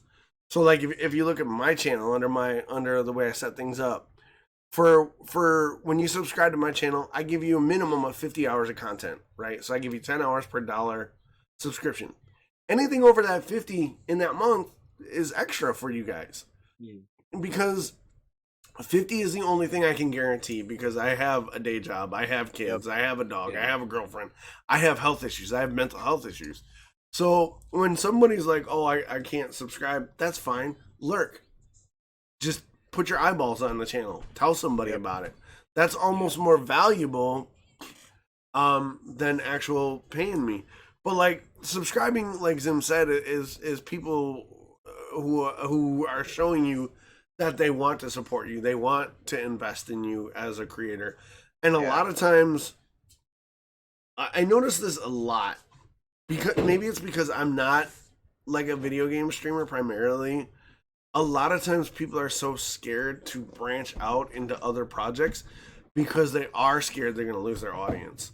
Like I see it all the time when I pop in on streamers that aren't affiliate, or even on Twitter, when you follow Twitch Twitter, you see a lot of people on Twitter being like, oh, I wish I could play a different game, or I wish I could start this or that. But a lot of it is, well, I don't want to, because will the people support me? Yeah. And my mentality going into it was like, I'm going to do whatever the fuck I want when I want. Yeah. And if it catches fire, it catches fire. Now, I've had my moments where I've looked at my analytics in a down moment and said, maybe I should play the game more. And then I've had those moments where people looked at me and go, dude, if you do the Twitch treadmill and you start chasing trends, we're not going to support you, because that's not who you are. Yeah. So go ahead. Good. No, you're good. So for me, when it comes to followers and subscribers and viewers, I'm one always to tell you, hey, I might not be your cup of tea, but that's fine. There's 10,000 other people. Go find somebody that you vibe with. If I'm not your vibe, I'm not going to say you have to stay. If I'm not your vibe, I'm going to be like, go check this guy out, go check that guy out, go check that out. I'm not going to change my vibe for you. Right, exactly. I notice, I don't get it, but I've sat in streams where people are like, oh, I subbed, you need to do this now. No, the fuck I don't. Right, yeah. I'm not going to sit here and fucking do what you say because you gave me $5. I work a full-time job. My bills are paid. I don't need your $5. If that's your mentality, get the fuck out. Yeah. But I actually had someone go to me the one day on Instagram. They like messaged me because they were following the stream and stuff, and he's like, I want to branch out, but I know if I leave Fortnite that these people aren't going to follow me. And I'm like, my best advice to give you is do whatever you want. Yep. One, because the people that are saying that aren't really there to support you. They're there to support the game. Facts. Your real followers or your real viewers are going to follow you no matter what game you do, no matter what you do. Those are the people you want, not the fake followers that are just there for the game. And and then he started branching out and playing other games, so. Yeah, I think the best piece of advice I could give anybody is just shit. I had it and then I lost it. The one thing what you said is you want the followers that are there for you, and they're there invested in you as the content creator, as the talent. A lot of times I make the analogy that for me, streaming is like bartending. Whatever I'm doing that night is the drink you're being served. Yep. So when you come into my channel, I know your name, I know your story, I know what you like, I know where you're from, and I'm gonna remember those telltale signs, because that's me doing you the service that you are paying for. Like whenever Monster rolls in, I know Monster has a daughter and his girlfriend does his thing, and I know all that. So when he drops in, I'm like, hey, how's this? Blah, blah, blah, blah, blah. So because I worked as a bartender for a while and I made big fucking money because it wasn't about what I looked like or where the bar was. It was, I know you. And I'm not talking like we're friends, because a lot of times I don't say I have fans or subscribers. I just have supporters and viewers, because I'm providing you a service by being the voice in the background, or being that someone you can come and be like, yo, my day sucked. And I'll be like, all right, tell me about it. Yeah. But that doesn't mean that like I'm your friend necessarily. I'm friendly. I appreciate you. I'm here for you. But when it comes to like somebody who's like, but I thought we were friends. No, don't get it twisted. I'm a Twitch streamer. I'm here for you. But you know, like, because a lot of times you see these horror stories, and it's a lot with female streamers, that these viewers get invested and they think, well, but I subscribed to you. I donated all this money to you. You should date me. We're friends. No. I'm providing you a service, and you're paying for that, whether with your follow, with your eyeballs, or with your money. Superman is they got to go and date you because you went and seen the DC movie. Like, yeah, it's the same thing. It's a hard line to walk, especially, and it's a hard one for people to understand, because either you're not in the profession that we are, and you know, you can only say that to people who do it, or because a lot of streamers are so personal with their communities. Like, I know all you guys that are in chat right now, and I know you guys that I'm with, we're all friends because we're here day in and day out with everybody. Yep. But for like somebody who's come by 2 or 3 times, to expect that same level of intimacy or understanding, it's hard for them. And a lot of times mistakes can be made when people want to be like, no, I want you to subscribe and I'll do whatever you want. Don't do that. Don't worry about it. You know, does that make sense? That's how I kind of think. Like it's weird because Twitch is one of my like personal expenses. Twitch is one of my biggest ones a month, because see, like the sub thing, I don't necessarily sub to anybody because I necessarily enjoy their content or the games that they play and all that kind of stuff. The reason I sub to people is because the person that I'm subbing to is either a good person that I can vibe with, or someone that I personally see deserves that little bit of help.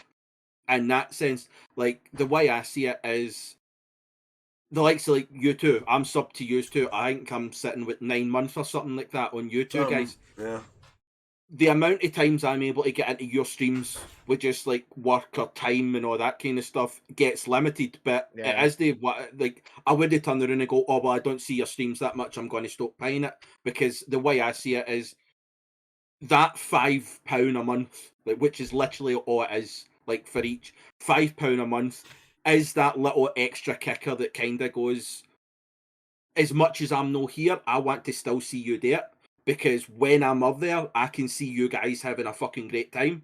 And if it costs me a £5 to see you having a good time, it's worth the money. But throughout Twitch, I think I'm sitting at something like £55 a month on subs. Now, like Monster in chat, I get into one of his streams for 20 minutes, maybe once a week, twice a week. Yeah, me too. I'm not going to stop subbing to him, because whenever I do get into his chat, he's always having a good laugh, and the way he interacts with his community, like you say, it's like, you've got certain people that come in after 3 times and want that intimacy that they can't They're get. like, you remember me? No, you said 2 words in chat. How am I supposed to remember you? Yeah, but like for like Monster and you guys, I maybe only be in your chat for 10 minutes, but the recognition that I get for you guys are a lot better. And for that, I kind of think that's why I'm happy to kind of stick around and put in my money, because at the end of the day, you guys are having a good time, you guys are vibing, and when I come in, like normally when I come into the Twitch streams, it's after I've had a shitty day at work or I've just had a shitty time at it, but coming into each and all the streams, it gives you that sort of de-stressing of, well, thank fuck I'm in a community that actually give a shit. Yeah. So for me, that's why as much as to somebody else, it might be a lot of money, but to me, it's like, for the sake of that money, one, there's a bunch of people that are having a great time and are still going to have a great time, and there's a bunch of people that I can go in and just enjoy myself with.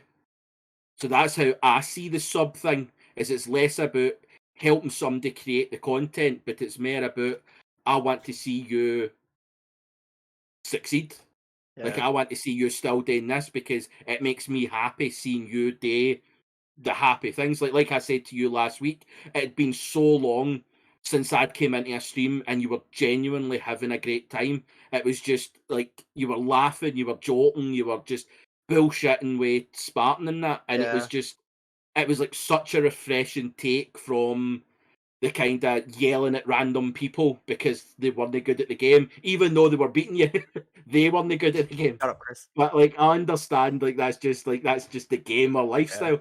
But like that stream, it was genuinely just such a nice thing to see that you were just having a good time. And it was the same with Docs when he was playing like certain games that you could see he wasn't really enjoying the games. It was just there. And then when you look at him when he does like the RPGs and stuff like that, it's like a completely different stream and vibe in the stream. So it's like, and like that's kind of how I've been looking at my streaming career, if you want to think it like that. Like when I think it, like Football Manager, I can average 6-7 viewers on Football Manager, but I don't want to play Football Manager every night. On Final Fantasy with Zim, I average 1 to 2 viewers. That's not going to fucking stop me because I have a great fucking time with Zim. And at the end of the day, if that was the case, I wouldn't stream it, but I'd still be playing with Zim because I enjoy that night playing with Zim. And it's the same with like when we play Paladins or something like that on Wedding. Like you maybe only get 2-3 viewers, but I really don't give a fuck because during those hours I'm having a great time. If nobody wants to come and watch, then I'm cool with that. But now and again, you get odd people that come in and just see that you're having a good time, and that's like that's what I want to see. I want to come into somebody's stream and see them enjoying themselves, even if it's the most obscure game in the fucking world. Like Zim is one of the best, and same with Docs, but Zim's one of the best people for that sort of content, where he just plays some of the most obscure games that maybe not get you the viewer counts, but the actual content and just the vibe that comes from the stream. Like, I mean, don't get me wrong, I fell asleep to Zim's stream plenty of fucking times because it is just the vibe that comes from it. I'll literally just stick it on the telly while I'm getting into my bed and Zim's end up waking up and Zim's offline and it's like, oh fuck. But that's just how I see it. Zim's watching you in bed, bro. I apologize for the noise above. They're moving stuff around upstairs, so I'm trying to keep it low. But if there is some noise coming through, don't worry about it. They're just moving shit around. Anyway, Zim's watching you in bed, bro. he's laying in bed fantasizing about Zim's voice. He doesn't have to. It's on the TV. Well, here's a quick. We're coming up on the 2-hour mark. We usually go about half past or 45. So I got a couple questions. Let's rapid fire them. Best game of all time or most game you have the most fondest memories for? Halo 2. Halo 2. What about you, Chris? You're just going to laugh at me? No. The Sims 2. No. The Sims 1, I still think, was one of the great, like, on a personal level, between The Sims 1 and Ultimate Football Manager 1998, those are the two games that I had. But the reason why, like, Ultimate Football Manager, the reason why that's one of my favourite games of all time is because me and my brother never really, like, as much as we loved each other, we were always against each other just because that's what siblings does. Ultimate Football Manager was one of the first and only games that me and my brother played together. That and SmackDown, the first SmackDown for PlayStation 1 was the game that it was the game that I got to have a relationship with my brother, and The Sims 1 was the game that I got to have a relationship with my sister. Because we would just sit, like, I would watch her play, she would watch. It was like the original streaming where you would just watch your sibling play the game. And that's why Sims 1 and Ultimate Soccer Manager 1998 are my favourite and best games for memory. Yeah, I would say Halo 2 for me because that was the game I played most with my dad actually. But like playing just for myself would probably be Final Fantasy 11. Nice. For me, the most fun memories I have are a couple games. The original Mario Kart. Nice. Because it's just it hit at a time where like me and my siblings were old enough to really like hang out, and just being able to put them in battle mode and murder them mercilessly.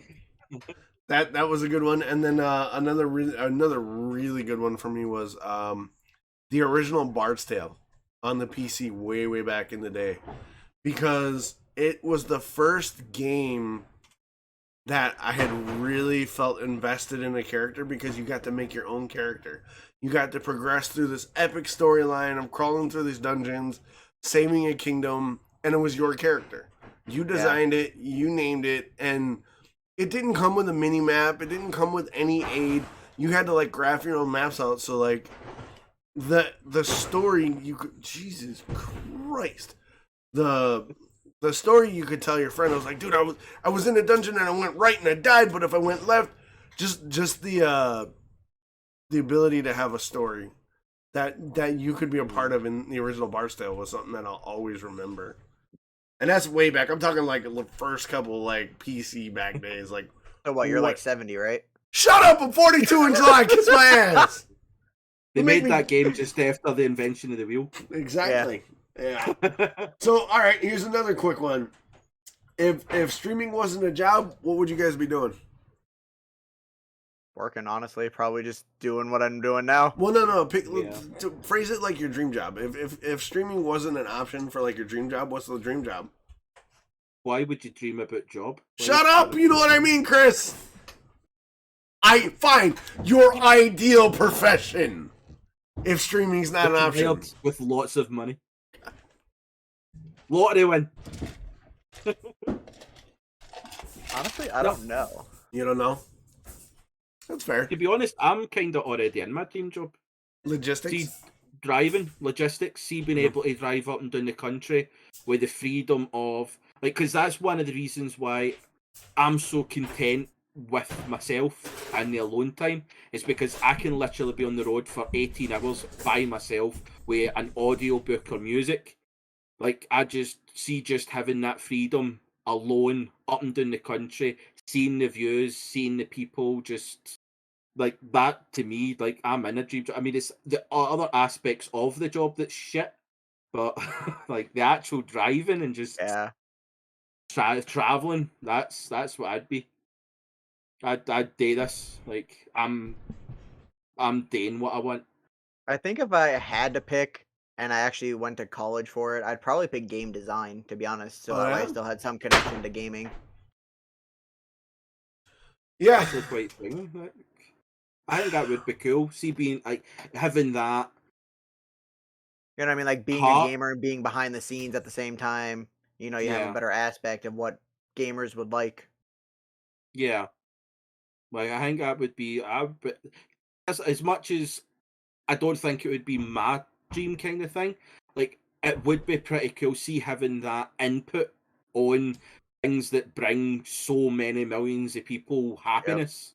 Yep. Like, having that in your fucking back, that would be quite... it must be a...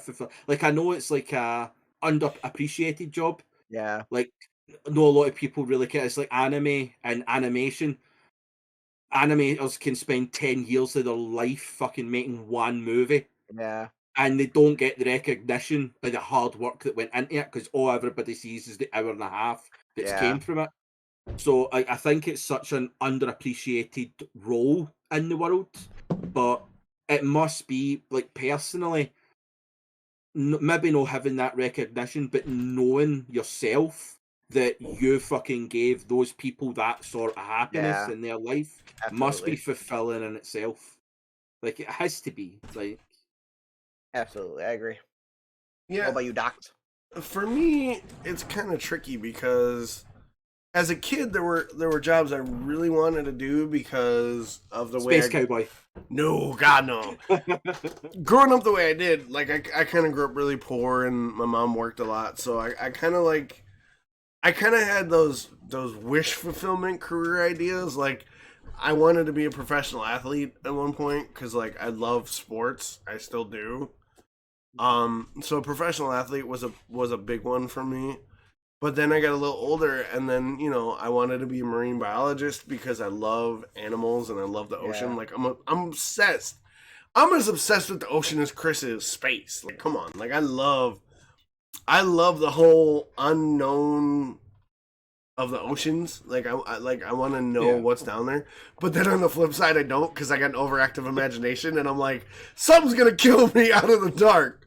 So Yeah. But now, as I've sort of matured, it's a thing that I never even considered because it was never given to me as an option. I would either want to be like a voice actor or like somebody that probably a voice actor more than anything, or because I love telling stories. I love doing stupid accents. I love being entertaining in some form. And to be able to bring a smile to a kid's face by bringing your character to life, be like an Optimus Prime character or a G.I. Joe character, something that somebody could equate my voice to a childhood memory to bring them happiness or bring them something through a tough situation, that would totally be it. So, like, now that I've had time, because initially voice acting and entertaining was never even an option. It was something I could never consider because it was always like, you got to do something that's going to make you money. Yeah. So, where's the money? Professional athlete, scientist, something, big brain stuff. But now I feel that, if anything, I'd love to be a voice actor. I know they don't make as much as real actors unless you're, Matt Mercer and Steve Bloom and Troy Baker and stuff. But, like, yeah, having the ability to change someone's world by being a voice or something that they, I loved my Transformers. Like, I still love the original Optimus Prime because of that voice.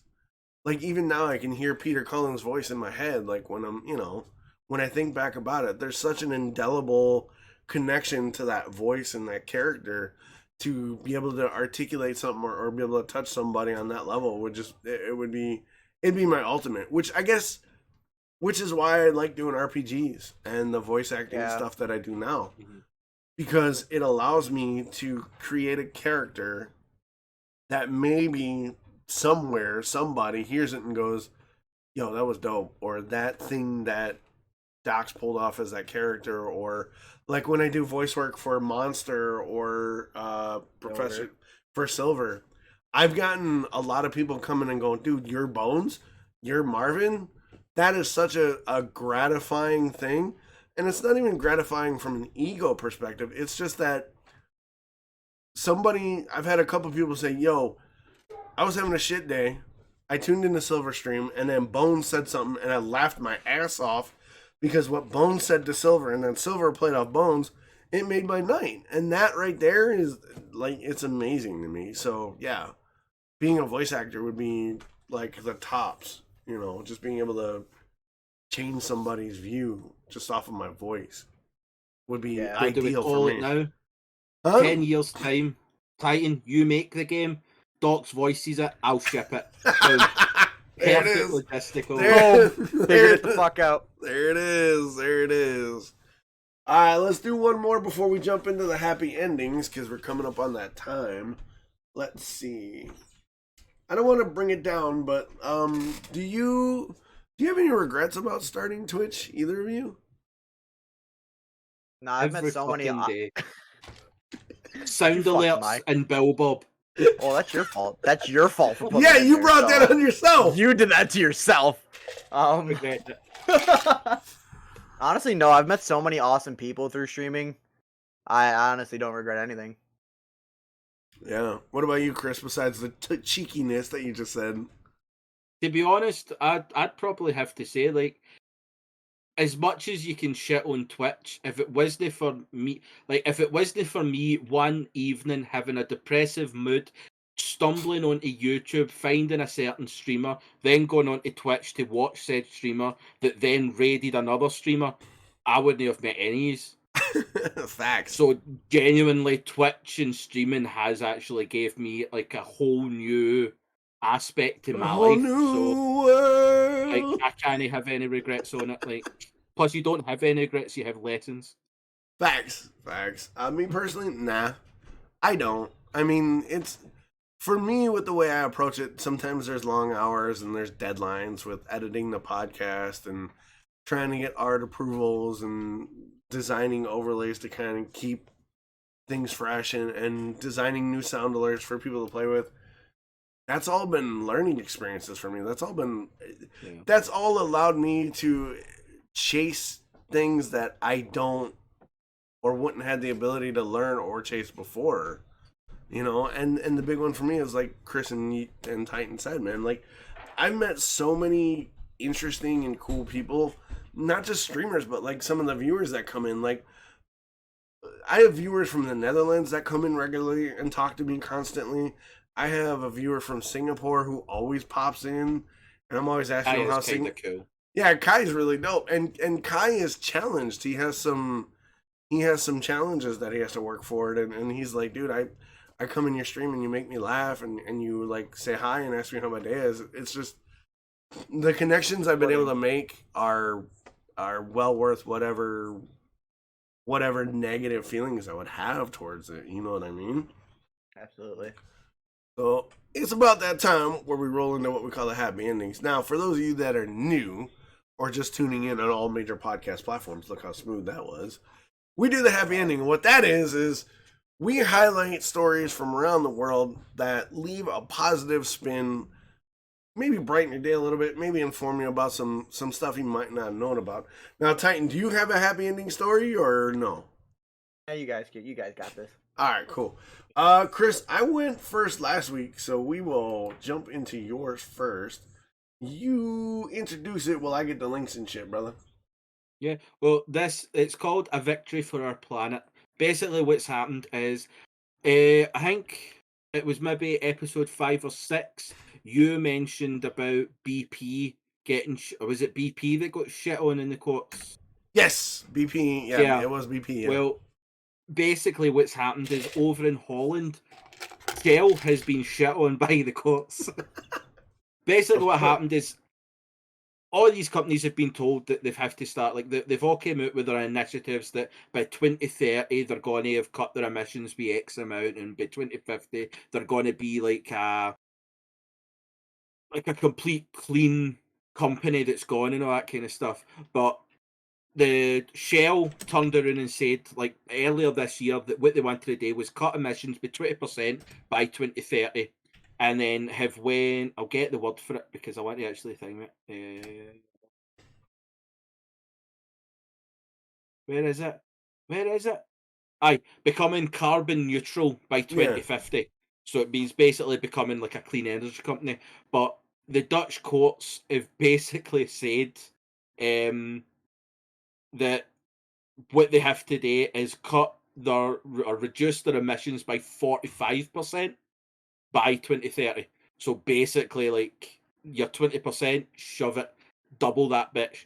And thing me, and then I don't think they've really said anything on the carbon neutral thing, but they've basically just shit all of them. Like, there was such a, like, I've seen this kind of before when they were talking about it, and the fact that, like, Shell were actually bringing up saying that it was impossible and they couldn't do this and you couldn't do that.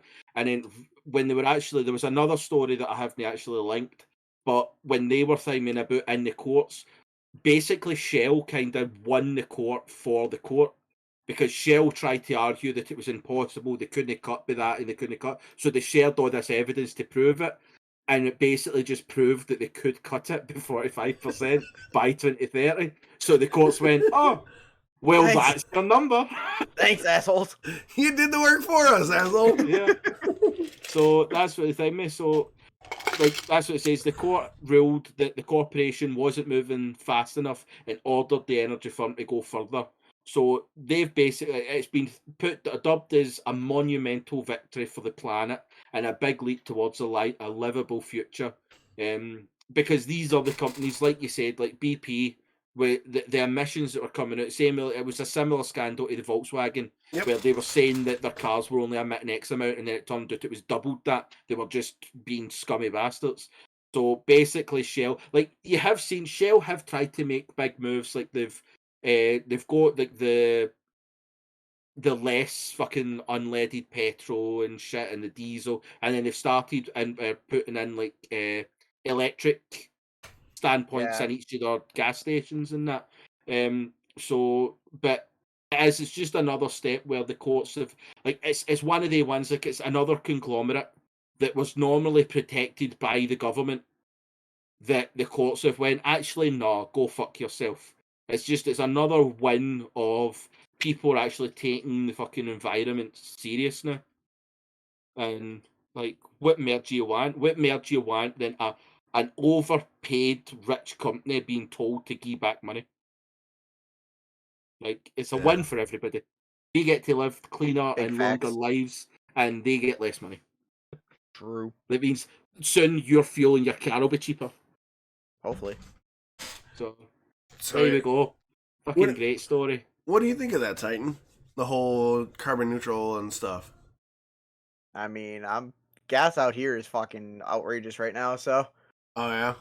yeah, I think the lowest I saw was 302. The highest I saw was 320. God damn, that's like 289 by me. Yeah, it's like expensive as hell where I am. So I mean, gas companies suck anyway, so they can give anybody the money they want. Yeah. Would you go electric if it was like, see if it was like a proper viable option, like it was proper everything, you Yeah. could get the same amount of miles for like your charge up than you would in a tank of fuel. Would you and it was they going to cost you 70 grand for the car? Like, would you switch if it was like a viable option? Yeah, 100%. What is it 100%. that stops you? Then is it just the fact that it's 70 grand for a car, or Yeah, you pretty only much. get 20 miles I don't have per? 80 grand, sorry. Yeah. You ain't rolling in that Twitch money? No, Kanye has all my money. Damn Yeezys. Kanye stole all the money, sorry. Yeah, it's interesting. It's the big thing. Like over here, we are starting to get like the wee Toyota Aygo and all that. That's like 7,000-8,000, and it's an electric car. Or you're starting to get a lot more of the hybrids.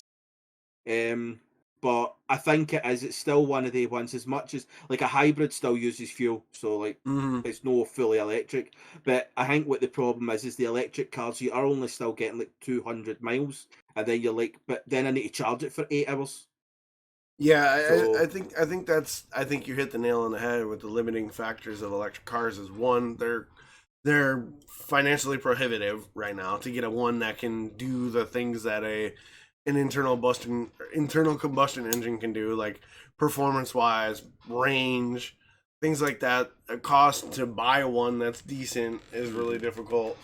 But then to that end too, I also feel that we won't be able to completely eliminate petrol vehicles, because the more we move into like the electric car and like electric vehicles, the more stress it puts on our power grids and the more vulnerable our power grids can be. And a couple months, like last month, the Pentagon or somebody released a report about how a company basically, or no, it wasn't last month, it was a couple weeks ago, where a hacker group shut down a pipeline and fuel was restricted. And then you look at what happened down in Texas when their power grid was overwhelmed. So the devil. On that quick. Go ahead. The thing with that, but is that no more on the country's viewpoint? Because see, Scotland itself, Scotland can run itself twice over a year with the power that it brings in through water and wind. Now, I understand that Scotland's got a shit ton of water around it and a shit ton of wind. That's fair enough. But we're set, like Scotland as a country is self-sustainable in energy because we have the electric power.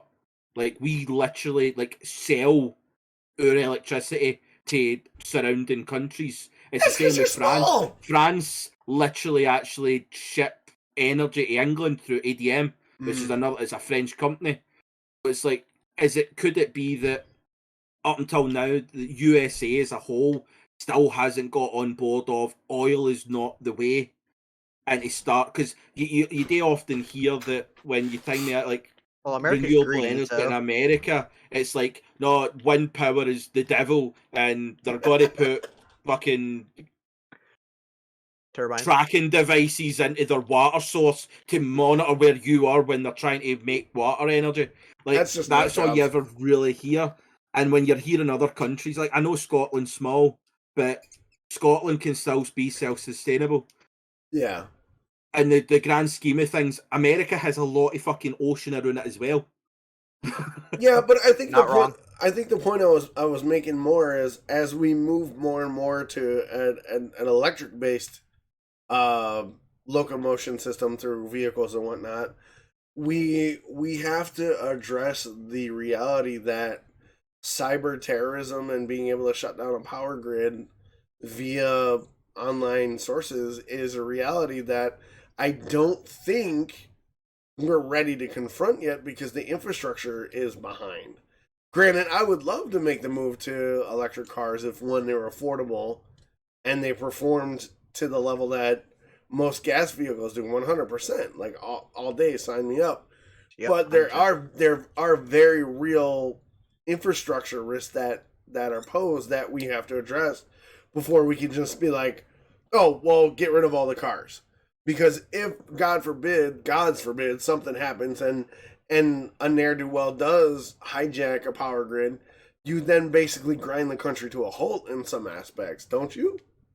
I mean, I'm not trying to get my kidnapped by my own car. I'm putting that out there too. So Facts. Well, yeah, I can see how that is, but at the same time, it seems like quite a far-fetched. Like I know there is arseholes out in the world that would go out their way to shut down Toyota fucking cars in Right. New York. Like I can understand that that is a potential thing, but at the same time, the other aspect is in Scotland we're self-sustainable, but we have a backup. Mm-hmm. Like if shit went down, there is a bit, because if we're using renewable energy to run everything else, the unrenewable energy isn't getting wasted. That means that if there is a shitstorm, it's still there. The problem that there is that you have to look at is if you don't make that switch soon, you're not going to have your power now or the backup if you do switch. So it is a kind of, you're going to have to just pick then, because either way you're fucked. But what kind of fuck do you want to be? Do you want to be fucked in that you might not be able to drive your car for 2 days, or you want to be fucked where everything doesn't work? No, I agree. I'm all for cutting those carbon emissions and having companies become carbon neutral. I was playing devil's advocate because that's the argument that's going to be made. yeah, And between the three of us, we just debunked that argument. So if the three of us, You also have to remember that they're looking at 2050. That's Right. 29 years away. That's a long time to improve online security, which everybody has. Like you look at the stalker thing and the Twitch thing and all that. It is an active thing that people are looking at. Is online security has to be better. Mm-hmm. So Yeah. by 2050, we might have all that in place where hackers can go in and murder you with your toaster. I would. Docs will be 80 by then. You know, fuck you, Titan. I'm not that old. 29 years from now, I will be. Go ahead. He'll have a powered wheelchair flying around everywhere. Fuck you. 29 years from now, I will just be edging. He doesn't want to say it because he knows it's closer to 80. Shut up. Fuck both of y'all. Fuck all y'all. We're moving on. Next story. Fuck off. We're off this topic. Y'all are assholes. But no, I think it's a conversation to be had, most definitely. Carbon neutral is a good thing.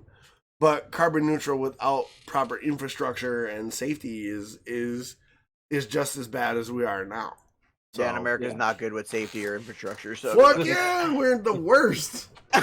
we're a bunch of we, as Chris say, we are the Florida of the world. facts. Yeah, And it's sad, but I it is stand by what it that is. statement.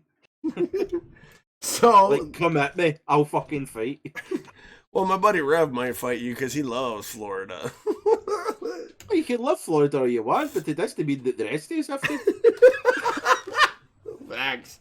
You're gonna be in Florida with all the old retirees too, so relax. Yeah, no shit. So here's a story that caught my eye. It says limb different gamer wins confidence in fans with bionic arm after having a rough time in school.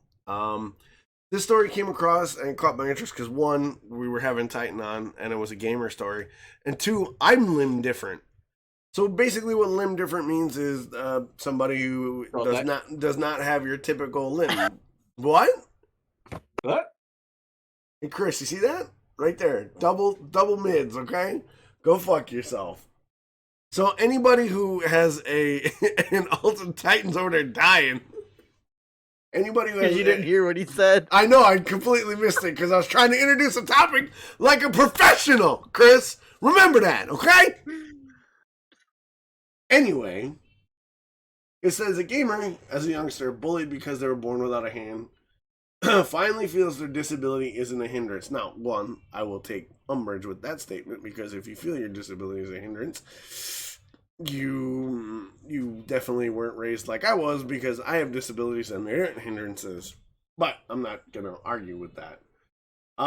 The reason they feel confidence now is they are fitted with a bionic arm that was inspired hugely by a popular video game. Now, for those of you that haven't seen the article, it is a black and red bionic arm. Could anybody take a stab in the dark? What game may have inspired this gamer's bionic arm? I'm not going to say it because I've got the link home. What game? Fine. For those of you that are playing the home game, it was Metal Gear Solid. The gamer. Just read the last 3 words of the link in chat. By the way, Chris, I'm trying. Solid Gear for you. I'm trying to boost the engagement, encourage conversation. You're over there fucking everything up. Engagement You're chat, not. see, I'm having a great time with chat right now. You're the worst right now. You're the worst. But Lincoln Olive, who identifies as a non-binary gamer, was born with a congenital limb difference and said they used to hide their disability before they received their arm. Now, I have been bullied for my deformities as well, so I can relate to this. Like, kids are brutal, man. And I didn't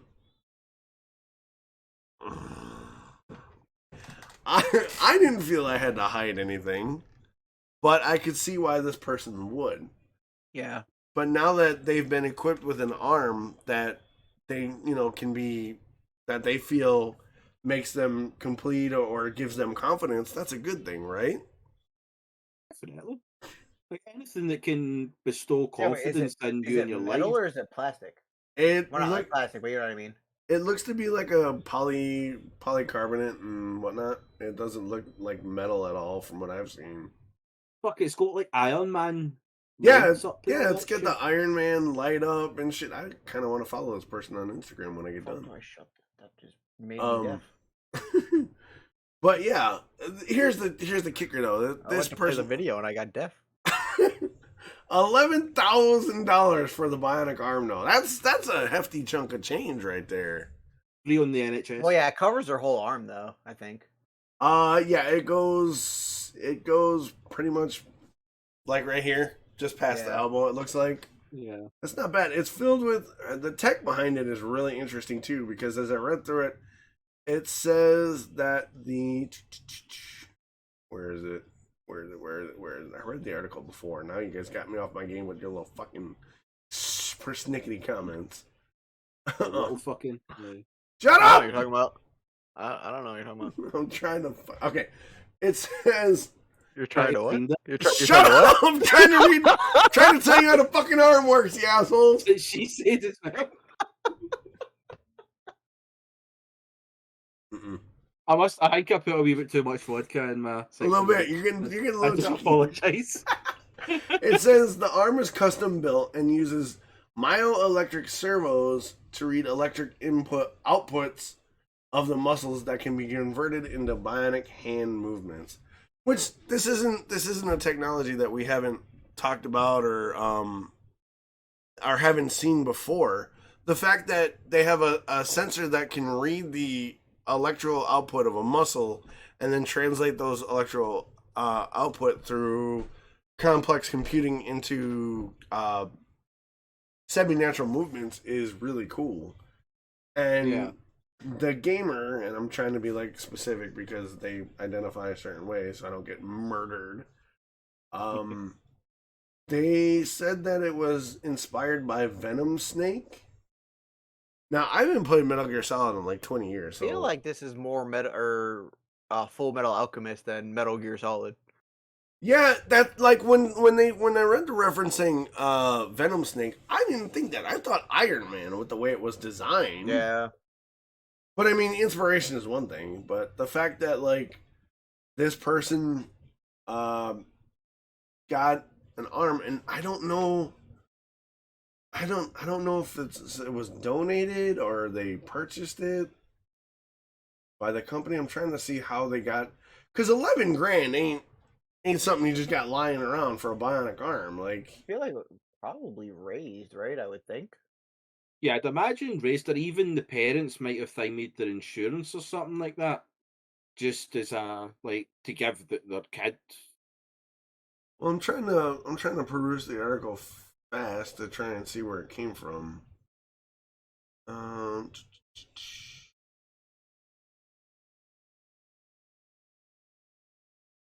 yeah, as far as I can It tell, doesn't really say. it doesn't say how they got a hold of the arm, but the fact that we have such state of the art prosthetics now that will function to near equal or equal to what a natural hand and arm will. It opens up the realm of possibilities for, you got soldiers, you got kids, you got accident victims, and it looks like the arm hasn't hurt their profile online either, because it appears that they've gotten more than 1 million views, and their videos have been seen by people all over the world. So not only is it improving her quality of life, but their quality of life. It's also spreading positivity about prosthetics and amputees, because back in the day when you saw an amputee or somebody when I was a kid, it was, oh, don't go near them, they were a bad person, something bad happened to them, right? Or they did some shady shit to lose an arm, right?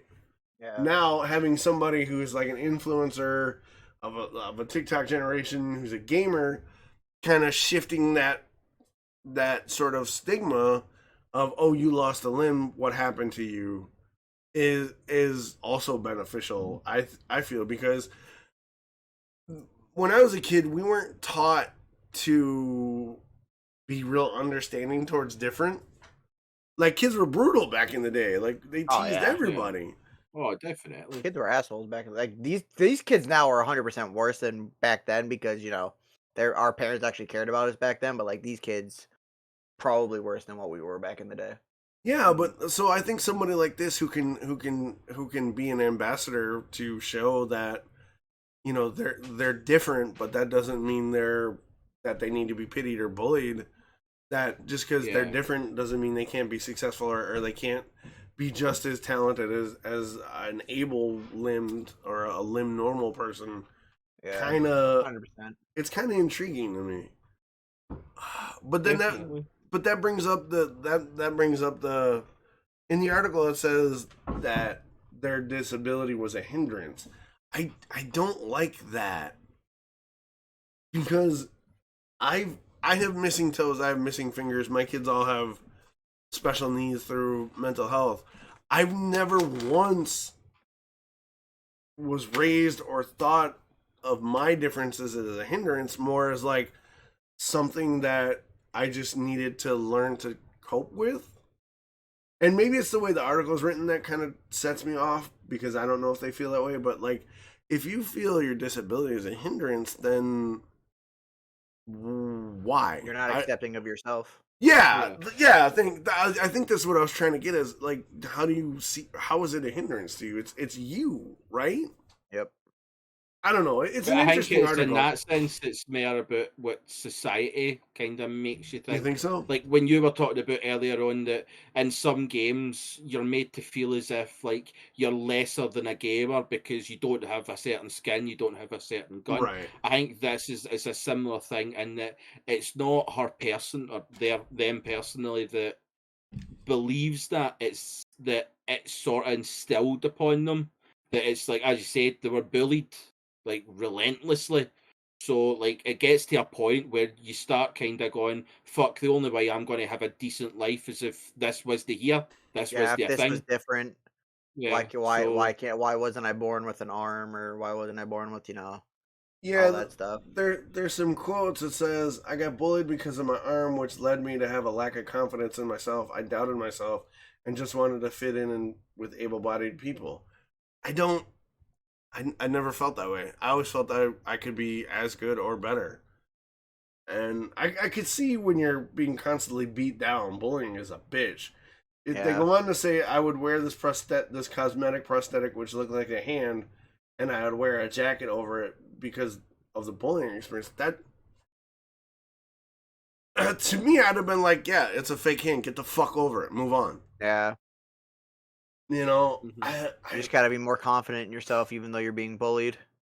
yeah, and I'm not trying to be a dick. It's just No. like I think I think people who are different or have challenges that are different not only need to believe in themselves, but they have to have a support network around them that allows them and empowers them to be confident.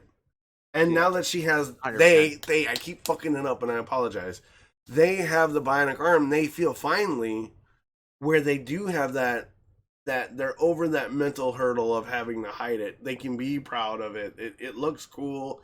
It functions normal, so they do have the confidence. And the only thing I question is, why didn't you have that around you as a kid? Like, Yeah, like what were your parents or siblings doing? what were your friends Or not doing? right, that too, yeah. But like what were Yeah, your it could parents just or friends be. not doing? Yeah, it could just be that the balance wasn't there. Yeah, Like they didn't have like their parents could have been the most supportive parents in the world, But there but was if more you've got bully. two, yeah, if you've got two parents that are trying to be supportive and 10 assholes being yeah, assholes, Yeah. and especially at a young age, like You don't know any better. it's difficult to kind of just go, oh well, you should just get over it. Yeah. Like it's like people are depressed. Oh, just don't be sad. Like, oh, gee, thanks. I wish I'd thought of that Thanks, before. dickhead. Like, yeah. And I'm not like trying. I'm not people, trying to say that. yeah. But oh, I know that's not what you were meaning. But I think that's it. Is it's just they've probably they. I mean, it's just speculation because the story doesn't really say anything. But it could just be that their support system just wasn't as vast as that like yours or someone else's is. Yeah. Um, like you hear that story a lot where you could have the most loving parents, the most loving Mm-hmm. family, the most loving friends, but if it's just not the same or it's not as good as the other outsiders, then it's going to be a tough time. But like the main thing is that they've been able to find a Yeah, reason and a thing that's got them that confidence to kind of go. Like I think just they say that they've been cosplaying as well with her. Yep. mm-hmm. With just Yeah. and costumes and that, and you're like, ah, fucking amazing! Like, fucking kick that ass. Yeah, it's a unique story because I wanted to highlight some of the negative because in the end, like you just highlighted, there is a triumphant coming out. Like there is the cosplaying of the prosthetic arm. There is that leading from the front sort of mentality now of showing off the prosthetic arm, going, look, I can do it too. And Yeah.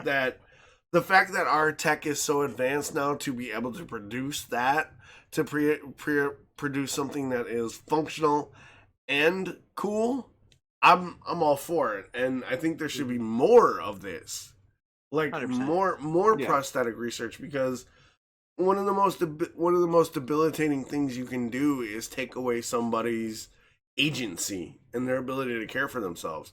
So yeah, if for me, like if I was to lose, my left hand, I'd be fucked because my right hand is just a claw.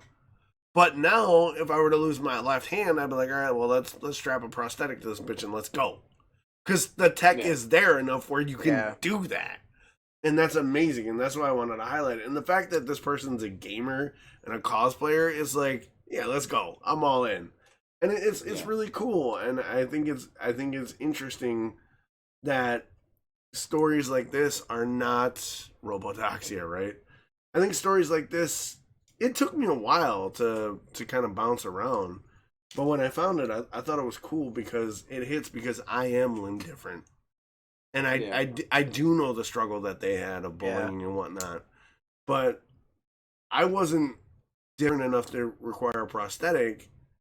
But even if I was, I probably would have punched him with the prosthetic, to be honest with you. As soon as I got it. I'm like, wham! What now, Shoot bitch? him. Yeah, exactly. So, I don't know, man. It's a great story, and there's a lot of conversation around it. Like, what was the support network? Like, how does the arm function? And I think a person like this can be an ambassador to start those conversations and be like, yes, this is what it does. This is what I struggled with. This is where I am now. So I think it's awesome, personally. So that being said, I think we're gonna wrap it up here. I would like to thank Titan Naughty for hanging out with us and being awesome. Titan, tell the people who you are, where they can find you, and how they can reach out to you. I am Titan9023. I stream on Twitch. You can find me on Twitter. Same thing, Titan9023. I have a couple YouTube videos up as well. I normally stream Monday, Tuesday, Wednesday at like 7 p.m. Eastern. Wednesdays are normally 5. I'm usually beating Chris at chess. Yeah, other than that, hope to see you guys there. Oh yeah, Appreciate the time on here. Oh yeah, you're always welcome. Chris, where can they find you? Where can they reach out to you? As of 30 seconds ago, I have retired from all gaming and streaming platforms. I've decided you just can all go fuck yourselves. He's so polite. No, well, I'm Chris. You can catch me on Twitter. You can get me on Twitch. I stream when I want to. Wow. He's still learning. Learning chess.